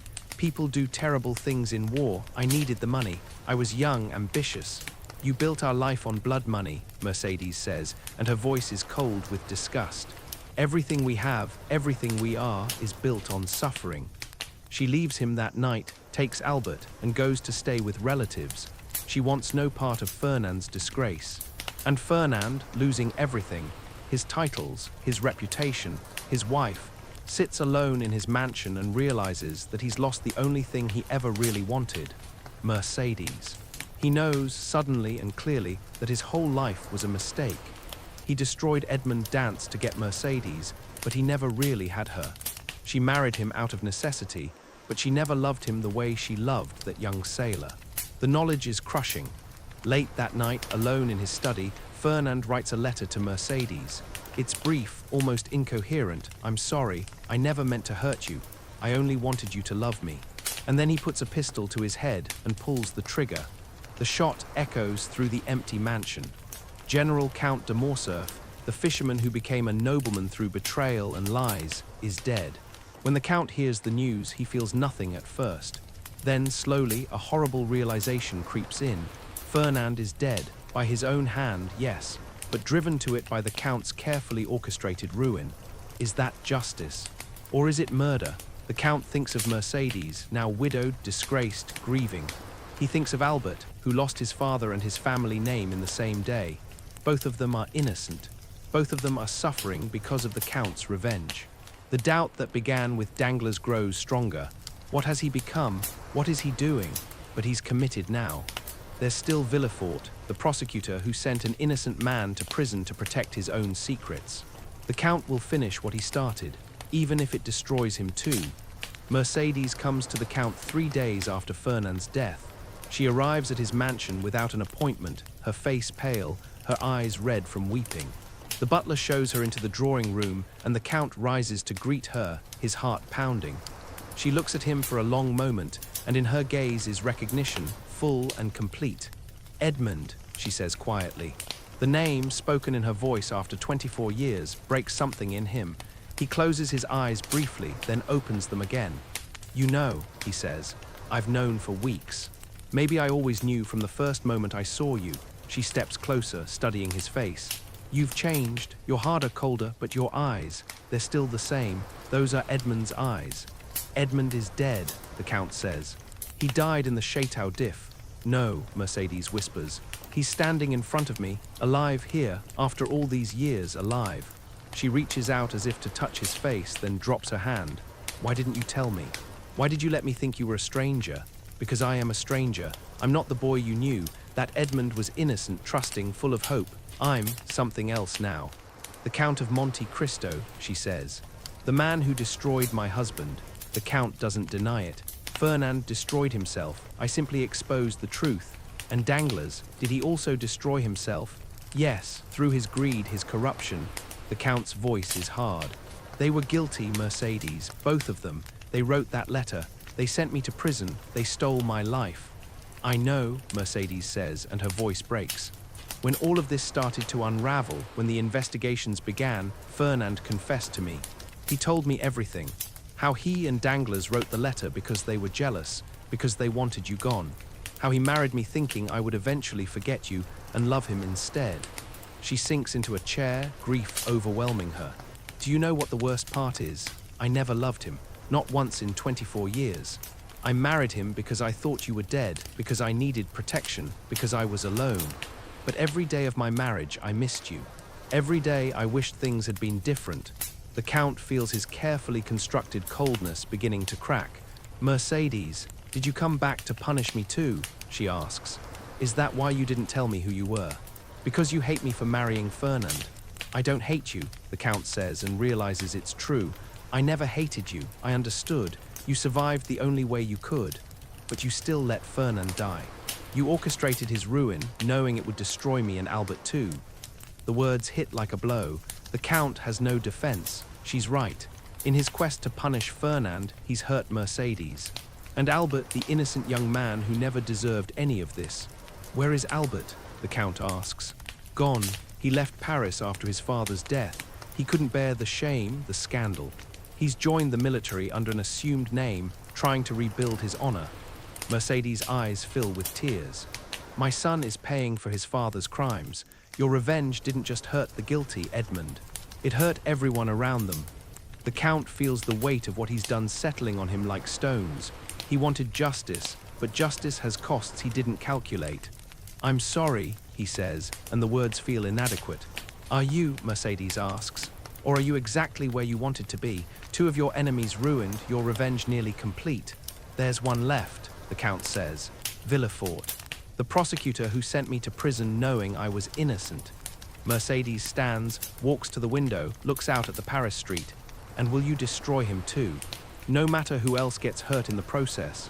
"He deserves it," the Count says, but his voice lacks conviction now. "Perhaps," Mercedes says, "but do his children deserve it? His wife, Edmund, when does it end? When does the cycle of suffering stop?" The Count has no answer. Mercedes turns to face him. "The boy I loved believed in mercy, in second chances. He believed people were fundamentally good. Where did that boy go? He spent 14 years in a cell, Mercedes. He learned that the world isn't kind, that justice doesn't come unless you take it. So you became like them," she says sadly, "the men who hurt you. You became cruel, calculating, willing to destroy innocent lives to achieve your goals." "No," the Count protests, "I'm not like them. They were motivated by jealousy and greed. I'm motivated by justice. Justice feels a lot like vengeance from where I'm standing," Mercedes says. They stand in silence, 2 people who loved each other once, separated by time and suffering and choices that can't be undone. "I came here to ask you something," Mercedes finally says. "Please, stop. Whatever you're planning for Villefort, whatever final move you have prepared, let it go. Don't destroy anyone else. You've had your revenge." "Isn't that enough? It's not revenge." "It is," she insists. "You can call it justice if it makes you feel better, but it's revenge. And it's consuming you, Edmund. You're destroying yourself as much as you're destroying them." The Count wants to argue, wants to defend himself. But looking at Mercedes, seeing the grief and wisdom in her eyes, he feels his certainty wavering. "I don't know how to stop," he admits quietly. "Then learn," Mercedes says. "Edmund, you have a fortune, you have freedom. You have your whole life ahead of you. Don't waste it on hatred." She walks to the door, pauses, looks back. "The abbé who taught you in prison, you told me about him once, in your other identity. You said he was wise, kind, that he saved you. What would he want you to do?" The Count thinks of failure, wait and hope. "Don't become like the men who hurt you. Choose mercy." "He would want me to forgive," the Count says. "Then honor his memory," Mercedes says. "Forgive, let go, be Edmund again, the good man I loved, not this Count who only knows how to hurt." She leaves, and the Count stands alone in his drawing room, her words echoing in the silence. Be Edmund again, but he's not sure Edmund still exists. He's not sure he knows how to be anything other than the Count of Monte Cristo, the instrument of justice, the bringer of ruin. That night, the Count sits in his study, thinking about Villefort. The prosecutor still doesn't know he's been marked for destruction. The Count has plans laid carefully, evidence gathered, witnesses prepared. He could activate them tomorrow. He could bring Villefort down just as thoroughly as he brought down Danglars and Fernand. Or he could let it go. He could choose mercy. He could prove Mercedes right, that there's still some fragment of Edmund left inside him. The choice feels impossible. Justice demands that Villefort pay. The man sent an innocent person to prison to protect his own secrets. He let Edmund's father die of grief. He built a career on lies and corruption. But mercy. Mercy might be the harder path, the braver one. The Count sits in the darkness, torn between the man he became and the man he used to be. And somewhere in the night, Villefort sleeps, unaware that his fate hangs in the balance, that a ghost from his past is deciding whether to destroy him or set him free. The Count of Monte Cristo has power, wealth, the ability to dispense either justice or mercy. Which will he choose? He doesn't know yet. But for the first time since his escape from the Château d'If, he's asking the question.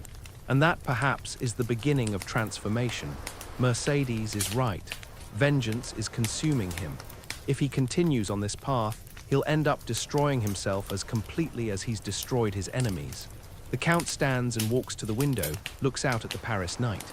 Somewhere in this city, Villefort lives his life, unaware of the judgment hanging over him. And somewhere in this same city, Albert de Morcerf is trying to rebuild a life shattered by his father's sins.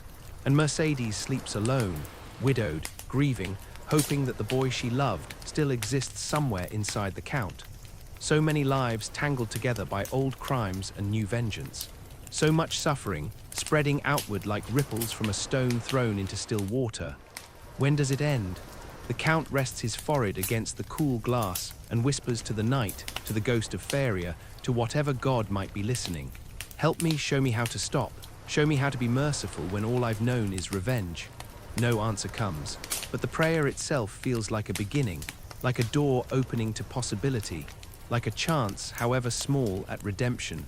But the Count's plans for Villefort are already in motion, set in place weeks ago, and they cannot be stopped by a simple change of heart. The wheels turn without his direct intervention now, moved by forces he set in motion before Mercedes' visit, before his crisis of conscience. Villefort's household has been troubled for months. Strange things have been happening. Servants whisper about deaths, about illnesses that seem unnatural. The Count has heard these whispers, investigated them, and what he found revealed that Villefort's sins run deeper than even the Count suspected.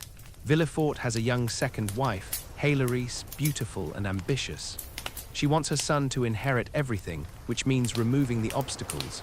Villefort's elderly father-in-law, his mother-in-law, his daughter from his first marriage. And she's been doing it systematically, with poison. The Count discovered this months ago. He could have exposed her immediately, could have saved lives, but he didn't. He watched coldly, seeing divine justice at work. Villefort sentenced innocent people to death without remorse. Now death has come to his own household, turning his home into the prison it deserves to be. But now, after Mercedes' words, the Count sees this differently. He sees the innocent victims. He sees Villefort's daughter Valentine, a sweet young woman who has done nothing wrong, next on her stepmother's list.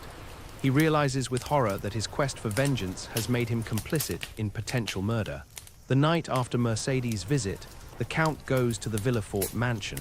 He moves like a shadow through the darkened streets, his heart heavy with conflicting purposes. He needs to save Valentine, but he also needs Villefort to face his sins.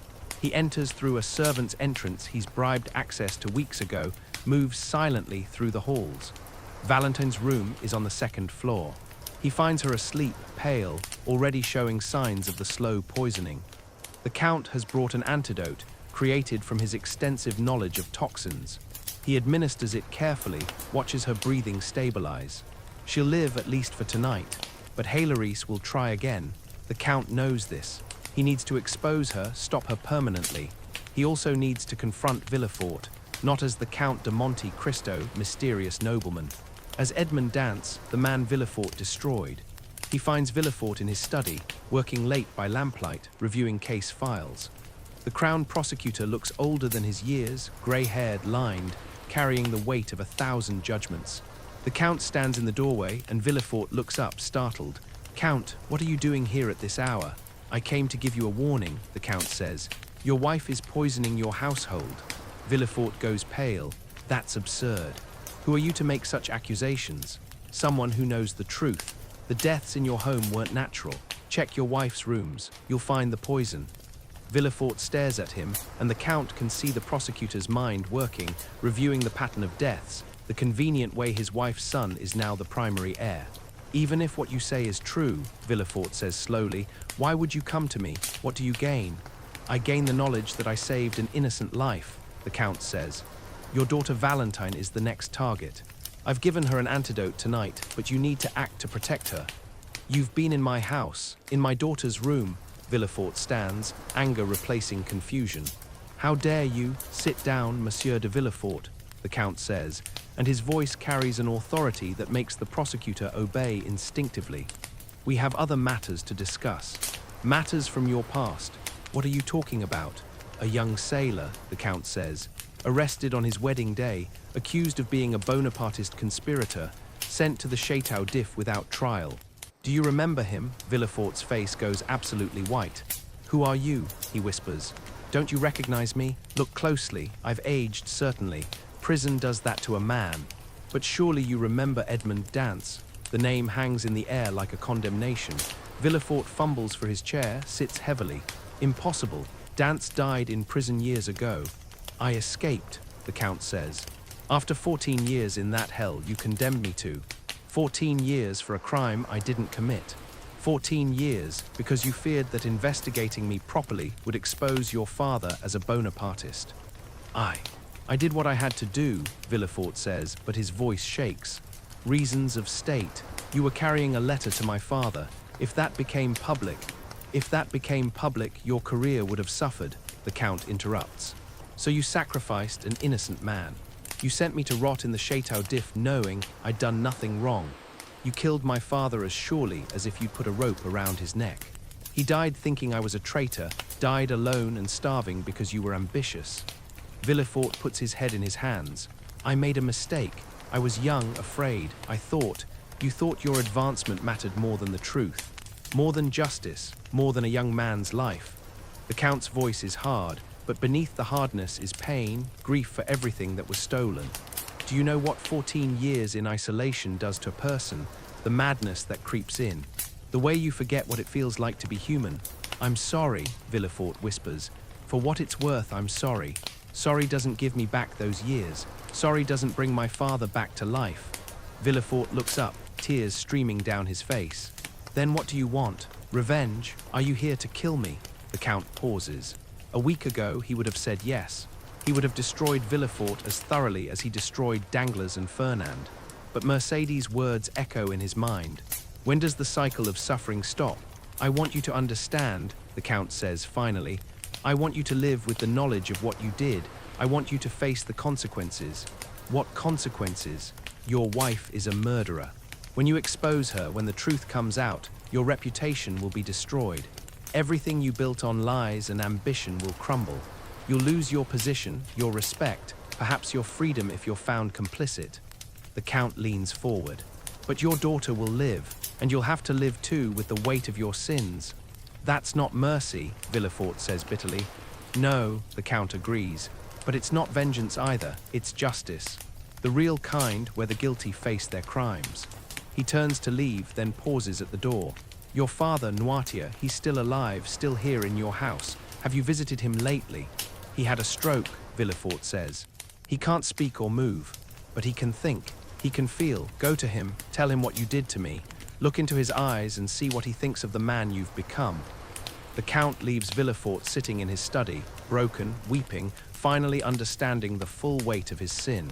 The next days see Villefort's world unravel. He investigates his wife in secret, finds the poison, confronts her. Hailarice confesses, wild-eyed, unrepentant. She poisoned them because they were in the way, because her son deserved to inherit everything. Villefort has her arrested. The scandal rocks Paris. The Crown prosecutor's own wife, a serial poisoner. The household deaths that were whispered about become front-page news. Villefort's judgment is questioned. How could he not have seen? Was he complicit? Did he benefit from the deaths?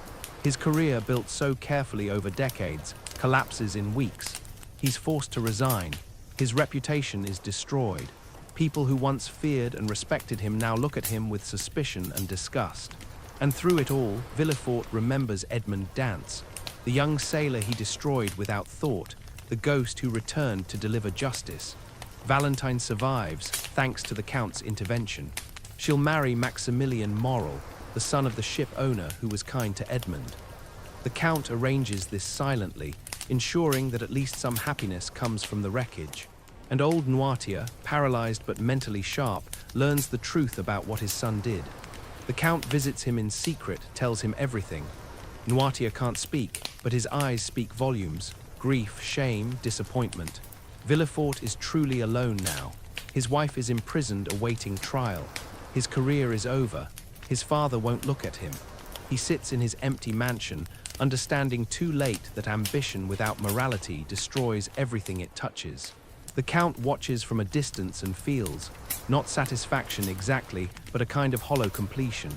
3 men who destroyed him are now destroyed in turn. Justice, of a sort, has been served, but the victory tastes like ash. Because Mercedes was right.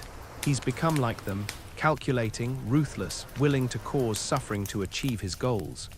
He saved Valentine in the end, yes, but he waited, watched people die, used their deaths as part of his revenge.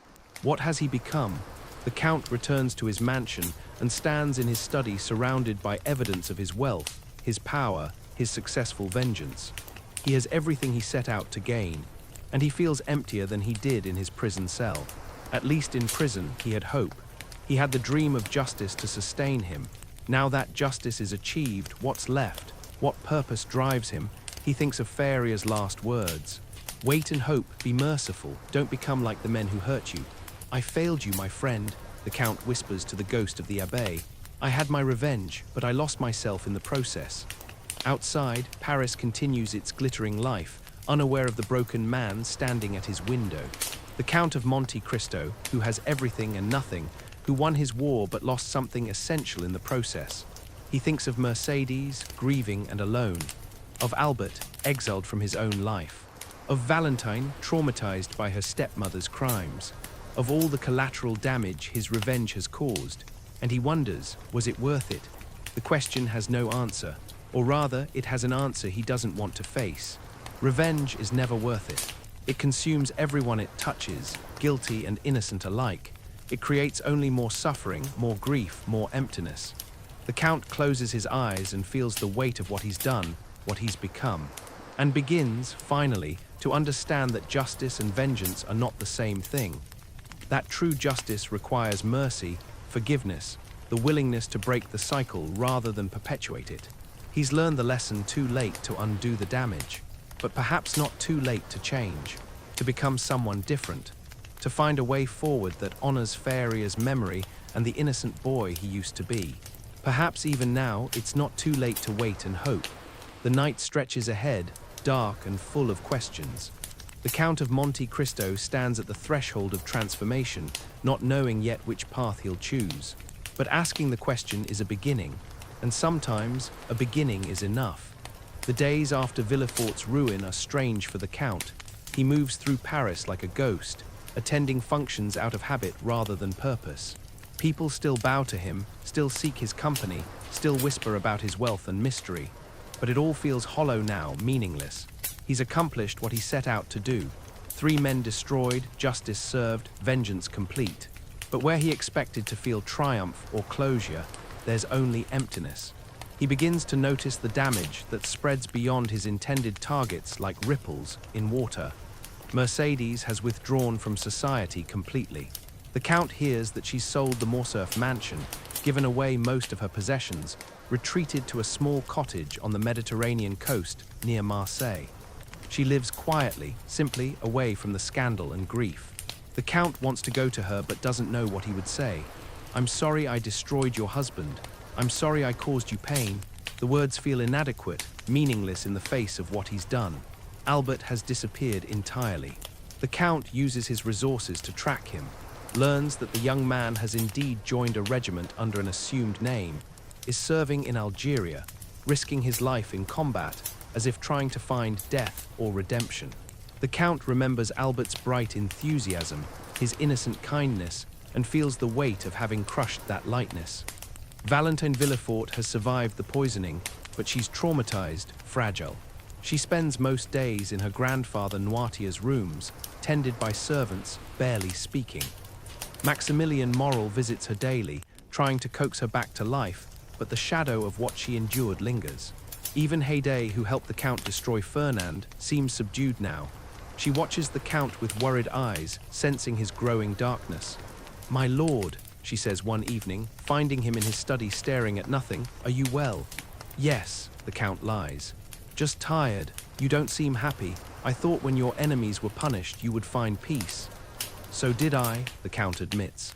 Haydée sits beside him, this young woman he saved from slavery, who calls him her benefactor and protector. "May I tell you something?" "Of course. When you freed me, when you gave me a home and safety and kindness, I was happy, not because my enemies were punished, but because I was free. Freedom was the gift, not vengeance." The Count looks at her, seeing wisdom beyond her years. "What are you saying?" "I'm saying that destroying the men who hurt you didn't make you free. It just gave you a different kind of prison." The words strike deep, resonate with truth the Count doesn't want to face. That night, unable to sleep, he walks through Paris. The city is quiet in the small hours, most windows dark, only the occasional lamp glowing. He walks without purpose, letting his feet guide him, and finds himself at the Seine, looking at the water flowing endlessly toward the sea. He thinks about Cadrouse, the weak-willed tailor who witnessed the conspiracy but did nothing. The Count gave him gold, tried to help him, but heard recently that Cadrouse is dead, killed in a robbery that went wrong. Another life touched by the Count's revenge, another casualty. He thinks about Danglars, bankrupt and broken, wandering foreign lands in poverty. The man deserved punishment, yes, but is starvation justice? Is utter destitution proportional to writing a false letter? He thinks about Fernand's suicide, the gunshot that echoed through an empty mansion. The Count wanted Fernand to face his crimes, but he didn't want him dead, did he? And Villefort destroyed professionally and personally, sitting alone in disgrace. The Count exposed the truth, brought justice, but at what cost? A voice speaks beside him, and the Count startles. An old priest has approached, leaning on a cane, smiling gently. "Forgive me," the priest says. "I didn't mean to frighten you, but you looked so troubled I thought perhaps you needed someone to talk to." The Count almost sends him away, but something in the old man's face reminds him of the Abbé Faria. He finds himself speaking. "Father, do you believe in justice?" "Of course," the priest says, "God is just. But what about human justice? Do we have the right to punish those who wrong us?" The priest considers. "The law exists for a reason. Wrongs should be righted, but vengeance belongs to God, not to us." "What if the law failed?" the Count asks. "What if an innocent person was imprisoned and the men who did it went free? What if the only justice possible is outside the system? Then that person faces a terrible choice," the priest says. "They can seek vengeance, which will consume them, or they can seek healing, which will free them. I'm not sure healing is possible for some wounds. All wounds can heal, my son, but only if we stop reopening them. Vengeance keeps the wound fresh, forces us to relive the injury again and again. Forgiveness lets it close, however painful that process is." "I don't know how to forgive," the Count says, and his voice breaks. "I spent 24 years planning revenge. It was all I had. Without it, who am I?" The priest puts a gentle hand on the Count's shoulder. "You're someone who survived terrible injustice. You're someone stronger than most people will ever be. And now you have a choice. You can continue to let your past define you, or you can choose a future that's based on something other than hatred." "My past made me who I am." "No," the priest corrects gently. "Your past happened to you. Who you are is determined by how you respond to it. You can be the man who got revenge, or you can be the man who overcame suffering and chose mercy anyway. Both are true, but only one leads to peace." The priest bids him good night and shuffles away, leaving the Count standing by the river as dawn begins to lighten the sky. "Choose mercy anyway." The words echo in his mind, mingling with Faria's voice. "Don't become like the men who hurt you." And Mercedes' voice, "Be Edmund again." The Count realizes suddenly, painfully, that he's been mourning the wrong thing. He mourned the life that was stolen from him, the years in prison, the happiness he never got to have. But what he should mourn is the person he's become. The Count of Monte Cristo, cold and calculating, capable of destroying people without flinching. Edmund Dance was kind. He was hopeful. He believed in goodness. That boy wouldn't recognize the man standing by this river.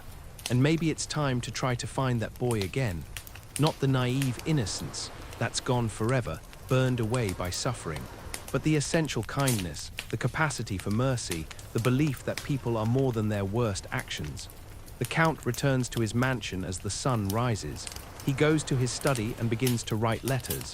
To Mercedes, "I'm sorry. For everything, for not telling you who I was, for causing you pain. You deserve better than what life gave you, what I gave you. If you can ever forgive me, I would treasure that gift. But I understand if you can't. To Albert in his faraway regiment, you are a good man, untouched by your father's sins. Don't let his mistakes define you. There is money waiting for you, a fortune that will let you build any life you choose when you're ready. Your mother will never want for anything. This is not charity. It's an apology for hurting the innocent while pursuing the guilty. To Maximilian Morel, thank you for being an honorable man in a world that sometimes seems to lack honor. When you marry Valentine, as I know you will, there will be a wedding gift waiting. Your father's kindness to a young sailor will be repaid 1,000 times over. Tell Valentine she's stronger than she knows. To Heyday, I'm giving you your freedom in truth, not just in name. The house is yours, the fortune is yours, your future is yours. You don't owe me anything. You never did. I saved you because it was right, not to gain your loyalty or service. Be happy, that's all I ask. He writes through the morning, putting right what he can, acknowledging what he can't fix, offering what small restitution is possible. And then he writes one more letter, the hardest one. To himself, to Edmund Dance, the boy who died in the Chateau d'If. I'm sorry I let you die. I'm sorry I became something you would have hated. I'm sorry I used fairy as gifts for revenge instead of redemption. But if any part of you still exists inside me, I'm asking for your help now. Help me find the way back to being someone worth being. Help me learn to hope again. The letter writing leaves him exhausted, but somehow lighter. He's not absolved. What he did can't be undone. But he's acknowledged it, taken responsibility, begun the process of making amends. It's not enough, it will never be enough, but it's a beginning. The Count of Monte Cristo stands at his window and watches Paris wake up to another day. Somewhere in that city are people he's hurt, lives he's damaged, relationships he's destroyed. He can't fix all of it, but he can stop making it worse. He can choose from this moment forward to be someone who creates healing instead of harm. He can wait, as Faria said, and hope. The path forward is unclear. The Count doesn't know what his life looks like now that vengeance is complete and left him hollow. But for the first time since his escape, he's willing to find out, willing to try to become something other than an instrument of justice. Maybe he can learn to be Edmund again. Not the innocent boy, but a man who has suffered, who has made terrible mistakes, and who chooses mercy anyway. The cost of revenge has been high, too high. But the Count is still alive, still breathing, still capable of change. And that, perhaps, is a kind of grace. A chance to begin again, to build something from the ruins of everything revenge has destroyed. The morning light streams through the window, and the Count turns to face it. Wait and hope. He's done with the first. Now, finally, it's time to try the second. The weeks that follow are the hardest. The Count thought that taking revenge would be difficult, that destroying his enemies would test him. But he was wrong. Revenge, it turns out, was easy. It was just a plan executed, pieces moved, results achieved. Living with the aftermath, that's the hard part. He begins to unravel his life as the Count of Monte Cristo, not all at once, but slowly, deliberately. He distributes his wealth carefully. Anonymous donations to charities, hospitals, orphanages. Money left with lawyers to be distributed to people he's hurt, directly or indirectly. He ensures Mercedes will never want for anything. A fortune is placed in trust for her, managed so carefully that she'll have security and comfort for the rest of her life without ever having to ask him for anything. Albert receives a similar trust, accessible when he's ready to build a life beyond the military. The Count includes a letter. You are not your father. Your honor is your own. Use this to be the man you want to be, not the man you fear you are. For Valentine and Maximilian, a wedding gift beyond imagining. A house, an income, everything they need to start their married life without worry. For the Moral family, whose kindness to a young sailor started everything that was good in this story. Investments that will ensure their shipping business thrives for generations. For Heyday, complete independence. Property, wealth, freedom to go where she wishes, live how she chooses. The Count keeps enough for himself to live comfortably, but gives away the vast majority of the treasure. It's blood money, bought with suffering and used for vengeance. Let it at least end doing some good. As his fortune disperses, so does his identity. He stops attending parties, stops accepting invitations, withdraws from Parisian society. The Count of Monte Cristo becomes a memory, a subject of gossip and speculation. Where did he go? Why did he disappear? Was he ever real? The Count doesn't care what they say. He's done with that role, done with the performance. But what comes next? That's the question that haunts him. He's no longer Edmund Dance, the innocent sailor. He's no longer the Count of Monte Cristo, the mysterious avenger. Who is he now? He goes to visit old Noirtier, Villefort's paralyzed father. The old man can't speak, can move only his eyes, but his mind is sharp. The Count sits beside his bed and speaks honestly. I destroyed your son, he says. Not just because he destroyed me, but because it felt like justice. But I'm not sure anymore that what I did was just. I'm not sure the world is better for what I've done. Nwatia's eyes study him, bright with intelligence. Do you think forgiveness is possible? The Count asks. Can sins like ours be forgiven? Nwatia blinks twice, his way of saying yes. Then he laboriously moves his eyes toward the window, where sunlight streams through, then back to the Count. It takes him several attempts, but eventually the Count understands. Light returns. After darkness, light returns. The Count weeps then, sitting beside this broken old man who understands suffering and redemption, who has lost everything and still believes in grace. Thank you, the Count whispers. He leaves Paris shortly after. There's nothing left for him there except memories and ghosts. He travels south, toward the Mediterranean, toward the places where Edmond Dantès was young and hopeful. He stops in Marseille, walks through the streets where he ran as a boy. The city has changed, but echoes remain. He visits his father's grave, marked by a simple stone paid for by Morel's family. He kneels there for a long time, speaking to the dead. I'm sorry, Father, for everything, for not being there, for becoming someone you wouldn't recognize, for taking so long to understand that vengeance isn't the same as honor. The wind whispers through the cemetery, carrying the scent of the sea. From Marseille, the Count travels to the island of Monte Cristo. It's been years since he was here, since he found the treasure that transformed him. The cave is empty now, the treasure distributed, only smooth stone remaining. He sits in the darkness where Faria's fortune waited for centuries, and he remembers the young prisoner who stumbled in here with desperate hope. That moment feels like it happened to someone else, in another lifetime. I used your gift for revenge, he says to Faria's ghost. I know you wanted me to use it for good, for building a life, for mercy. I failed you, but I'm trying to do better now. I'm trying to honor what you taught me, even though I took so long to understand. No answer comes, but he doesn't expect one. Some things can't be forgiven, only accepted and learned from. He sails from Monte Cristo to the small coastal village where Mercedes has made her new home. It's a humble place, a cottage near the sea, far from the grand Parisian mansion where she lived as a countess. He sees her from a distance first. She's in her garden, tending vegetables, her hair covered by a simple scarf. She looks older, worn by grief and time, but there's a peace in her movements that wasn't there before. The Count almost turns away, almost decides not to disturb her quiet life. But she looks up and sees him. For a moment, neither moves. Then Mercedes sets down her basket and walks toward him. They meet at the garden gate. Edmond, she says softly. Mercedes. They look at each other, two people who loved each other in what feels like another life, connected by joy and grief and choices that can't be unmade. I got your letter, she says. The apology. The money, you don't have to accept the money if you don't want it. I just wanted you to be safe. I accept it, she says. Not for me, I need very little now, but for Albert when he's ready, so he can have the life he deserves. How is he? Alive, serving with honor, trying to make peace with his father's sins. She pauses. He wrote to me recently. He said a strange thing. He said he's grateful to you.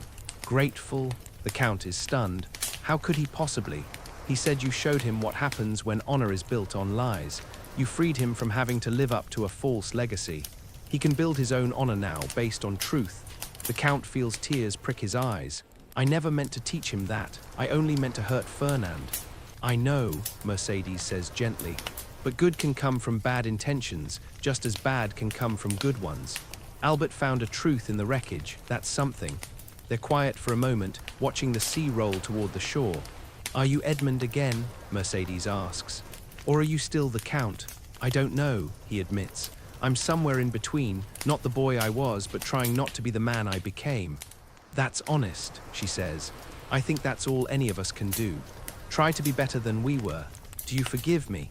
The question comes out before he can stop it. Mercedes considers for a long time. I forgive the boy who loved me and was stolen away.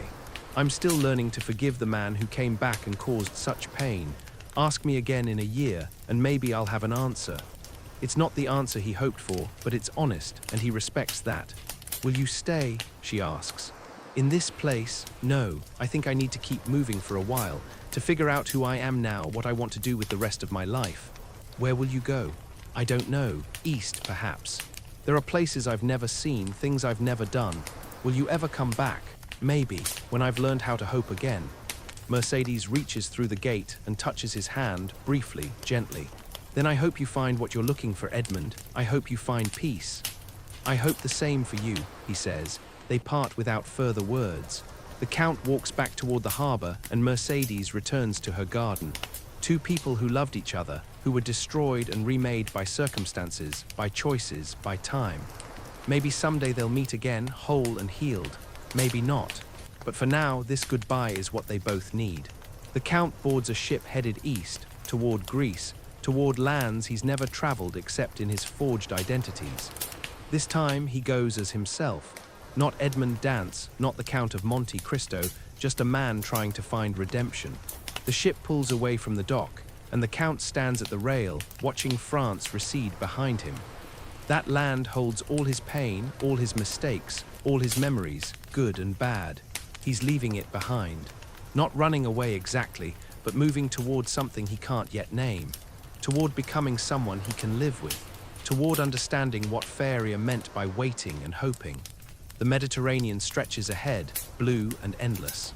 The same sea that carried him as a young sailor, that swallowed him when he escaped the Chateau d'If, that surrounded the island where he found the treasure. The sea that knows all his transformations and doesn't judge. The Count breathes the salt air and feels something loosen in his chest. Not forgiveness yet, not peace, but possibility. The first fragile possibility that redemption might exist, that change might be real, that the valley of shadows he's been walking through might eventually lead to light. Wait and hope. He's done with the vengeance, done with the anger, done with living for the past. Now, finally, he's ready to try living for the future. The ship sails east, toward the rising sun, toward whatever comes next. And the man aboard, neither wholly Edmund nor wholly the Count, but something between, something new, stands at the threshold of transformation. The hardest journey is beginning. Not the journey of revenge, but the journey back to humanity. But he's ready, or at least he's willing to try, and that perhaps is enough. The ship carries him across the Mediterranean, stopping at ports he once visited in his disguises but never truly saw. Athens, where marble temples rise against clear blue sky. Alexandria, where ancient libraries once held all the world's knowledge. Constantinople, where East and West meet in markets full of spices and silk and languages he's still learning. At each stop, the man who was the Count and before that was Edmund tries to do something good. Small things, mostly. He pays for a doctor to treat sick children. He helps a merchant whose cargo was stolen. He leaves money for a widow struggling to feed her family. Nothing dramatic. Nothing that draws attention or creates legend. Just quiet acts of kindness, the opposite of the grand revenge that consumed him for so long. Slowly, carefully, he begins to feel human again. In Athens, he meets a scholar who reminds him of Faeria. They spend evenings discussing philosophy, history, what it means to live a good life after making terrible choices. The Greeks believed in transformation, the scholar tells him, in metamorphosis, not just physical but moral, spiritual. They believed people could change, could become something better than they were. Do you believe that? The Count asks. I believe we must believe it. Otherwise, what hope is there? We all fail. We all make mistakes. If we can't change, can't grow beyond our worst moments, then we're trapped forever. The words settle into him, take root. In Alexandria, he visits the site where the great library once stood, burned centuries ago, all that knowledge lost. He thinks about his own burning, not of books, but of innocence, of faith, of the boy he used to be. Some things, once burned, can never be fully restored, but new things can grow in the ashes. He begins to write, recording his story honestly. Not the legend of the Count of Monte Cristo, the mysterious avenger, but the truth. A young sailor unjustly imprisoned, the long years of darkness, the escape, the treasure, the revenge, the emptiness that followed. He writes it as a warning and a confession.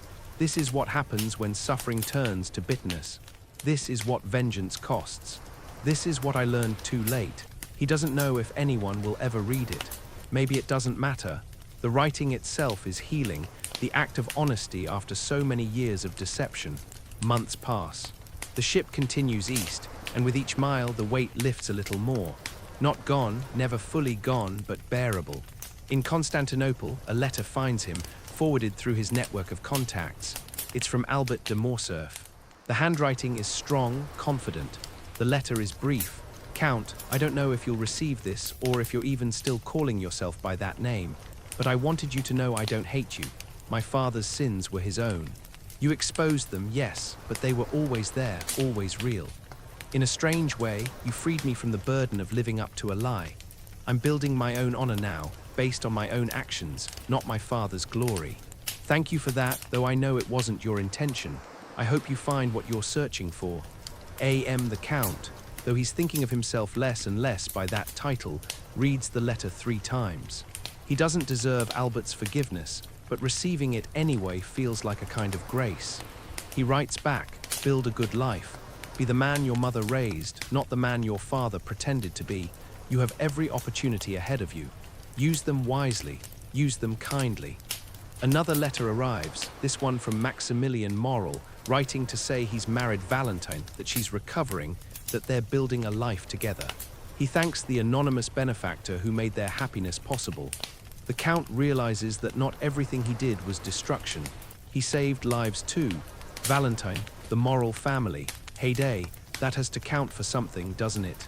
Not redemption, perhaps, but a small weight on the other side of the scale. Winter comes, and the ship turns back west, toward France. The captain asks the Count where he wants to go. Marseille, he says. I have one more thing to do. They arrive in early spring, when the Mediterranean is brilliant, and the city is alive with returning fishermen and merchant vessels. The Count walks again through streets he knows by heart, but this time with different purpose. He goes to the Réserve, the tavern where his engagement party happened, where the conspiracy began. It's still there, weathered but standing. He orders wine and sits at a table near the terrace. An old woman serves him, her hands gnarled with age. She looks at him curiously. Have we met before? She asks. You seem familiar.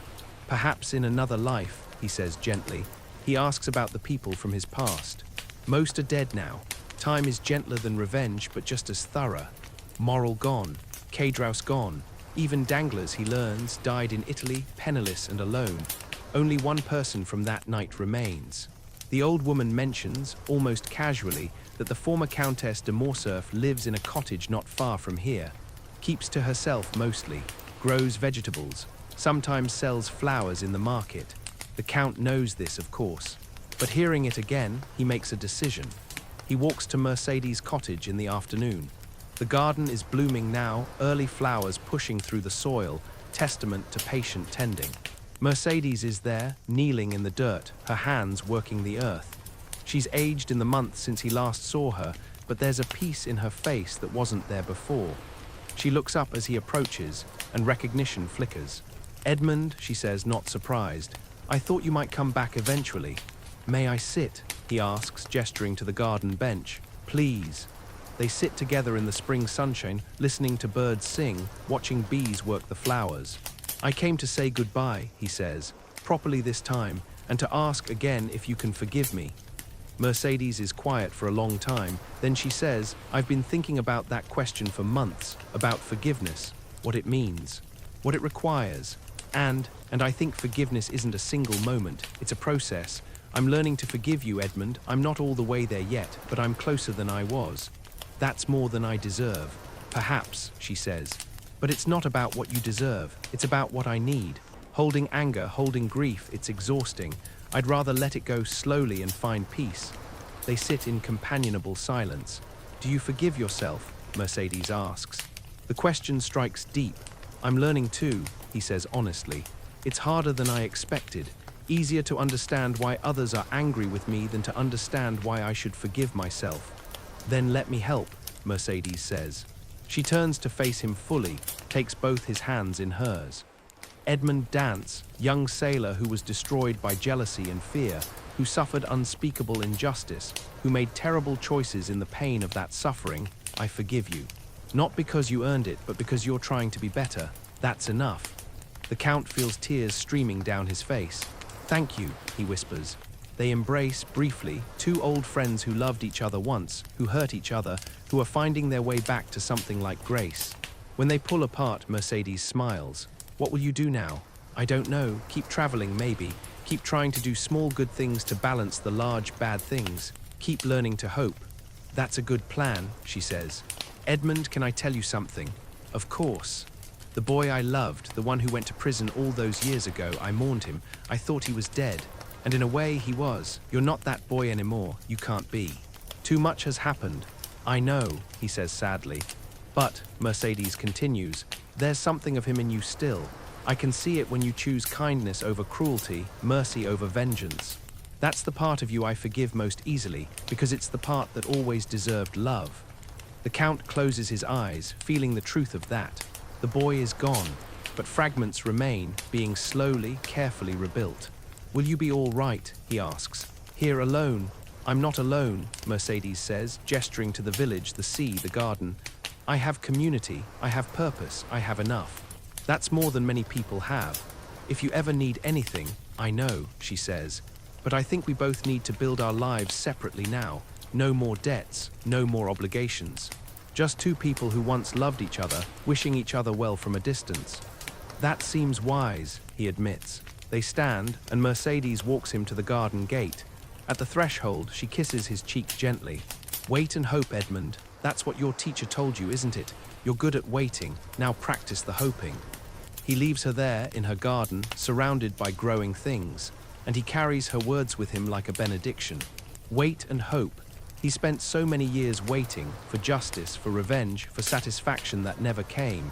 Now it's time to learn the second half, to hope, for redemption, for peace, for becoming someone he can live with. The ship is waiting in the harbor. Its destination is uncertain, its route flexible. The captain asks again where to sail. Somewhere I've never been, the Count says. Somewhere new. That's a beginning, the captain observes. Yes, the Count agrees. It is. As the ship leaves Marseille harbor, he stands at the rail and watches the city recede. Somewhere in those streets his father died. Somewhere in those streets his life was destroyed. Somewhere in those streets the young sailor became a prisoner, became the Count, became this uncertain man sailing toward an unknown horizon. The past is behind him now, where it belongs. The future stretches ahead, unmapped and full of possibility. Edmund, for that's who he's choosing to be now, Edmund, transforming again, becoming someone new from the ashes of who he was, watches the sea and feels something unfamiliar. Hope. It's fragile, it's small, but it's there. And for now, for this moment, that's enough. The ship sails into the sunset, carrying a man who has been many things, sailor, prisoner, count, avenger, and is learning, finally, to be simply human. Forgiven at least a little, forgiving himself slowly, and hoping, against everything experience has taught him, that there's still time to become someone worth being. The sea accepts him without judgment. The horizon calls him forward. And Edmund Dance sails toward whatever comes next, freed at last from the prison of his own vengeance, ready to discover who he might become when he's no longer defined by hatred. It's a beginning, a real one this time. Wait and hope. He's finally learning how to do both. And so our story comes to rest, like a ship finally anchoring after a long voyage through storms and calm waters alike. Edmund Dance's journey has shown us something both terrible and hopeful. That suffering can break us or remake us, that we choose which. He lost 14 years to injustice, years that can never be recovered. He lost his father, his first love, his innocence. That loss was real, permanent, unfair. No amount of revenge could restore what was taken. But he found other things too. Education from the abbé, patience in prison, wealth on the island, and finally, most importantly, the understanding that mercy is harder and braver than vengeance. The story teaches us that waiting is not passive. Edmund waited for 14 years, and in that waiting, he survived. He learned. He prepared himself for a future he couldn't yet imagine. That kind of waiting takes strength most of us never have to discover. And hoping is even harder when life has given us reasons to despair. But the abbé's final wisdom was right. Wait and hope, not one without the other. Wait without hope is just endurance, grinding through days with no belief they'll get better. Hope without waiting is impatience that burns out when change doesn't come immediately. But together they create possibility.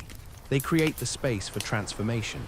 Edmund transformed 3 times in his life, from innocent sailor to broken prisoner, from prisoner to vengeful count.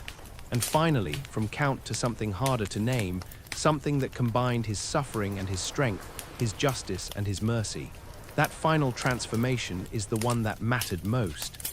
Because revenge, we learn, doesn't heal anything. It just spreads the suffering in wider circles, touching the innocent along with the guilty. True healing requires the courage to forgive, to let go, to choose a future not defined by the past's wounds. Think of Mercedes in her garden, choosing peace over bitterness. Think of Albert building his own honor from his father's disgrace. Think of Edmund sailing toward an unmapped future because the mapped past held only pain. These are the transformations that matter. Not the grand revenges, but the quiet acts of choosing to be better than our circumstances gave us reason to be. Tonight, as you drift towards sleep, carry this with you. Whatever was taken from you, whatever injustice you've endured, whatever grief you carry, you are not defined by it. You are defined by how you respond to it.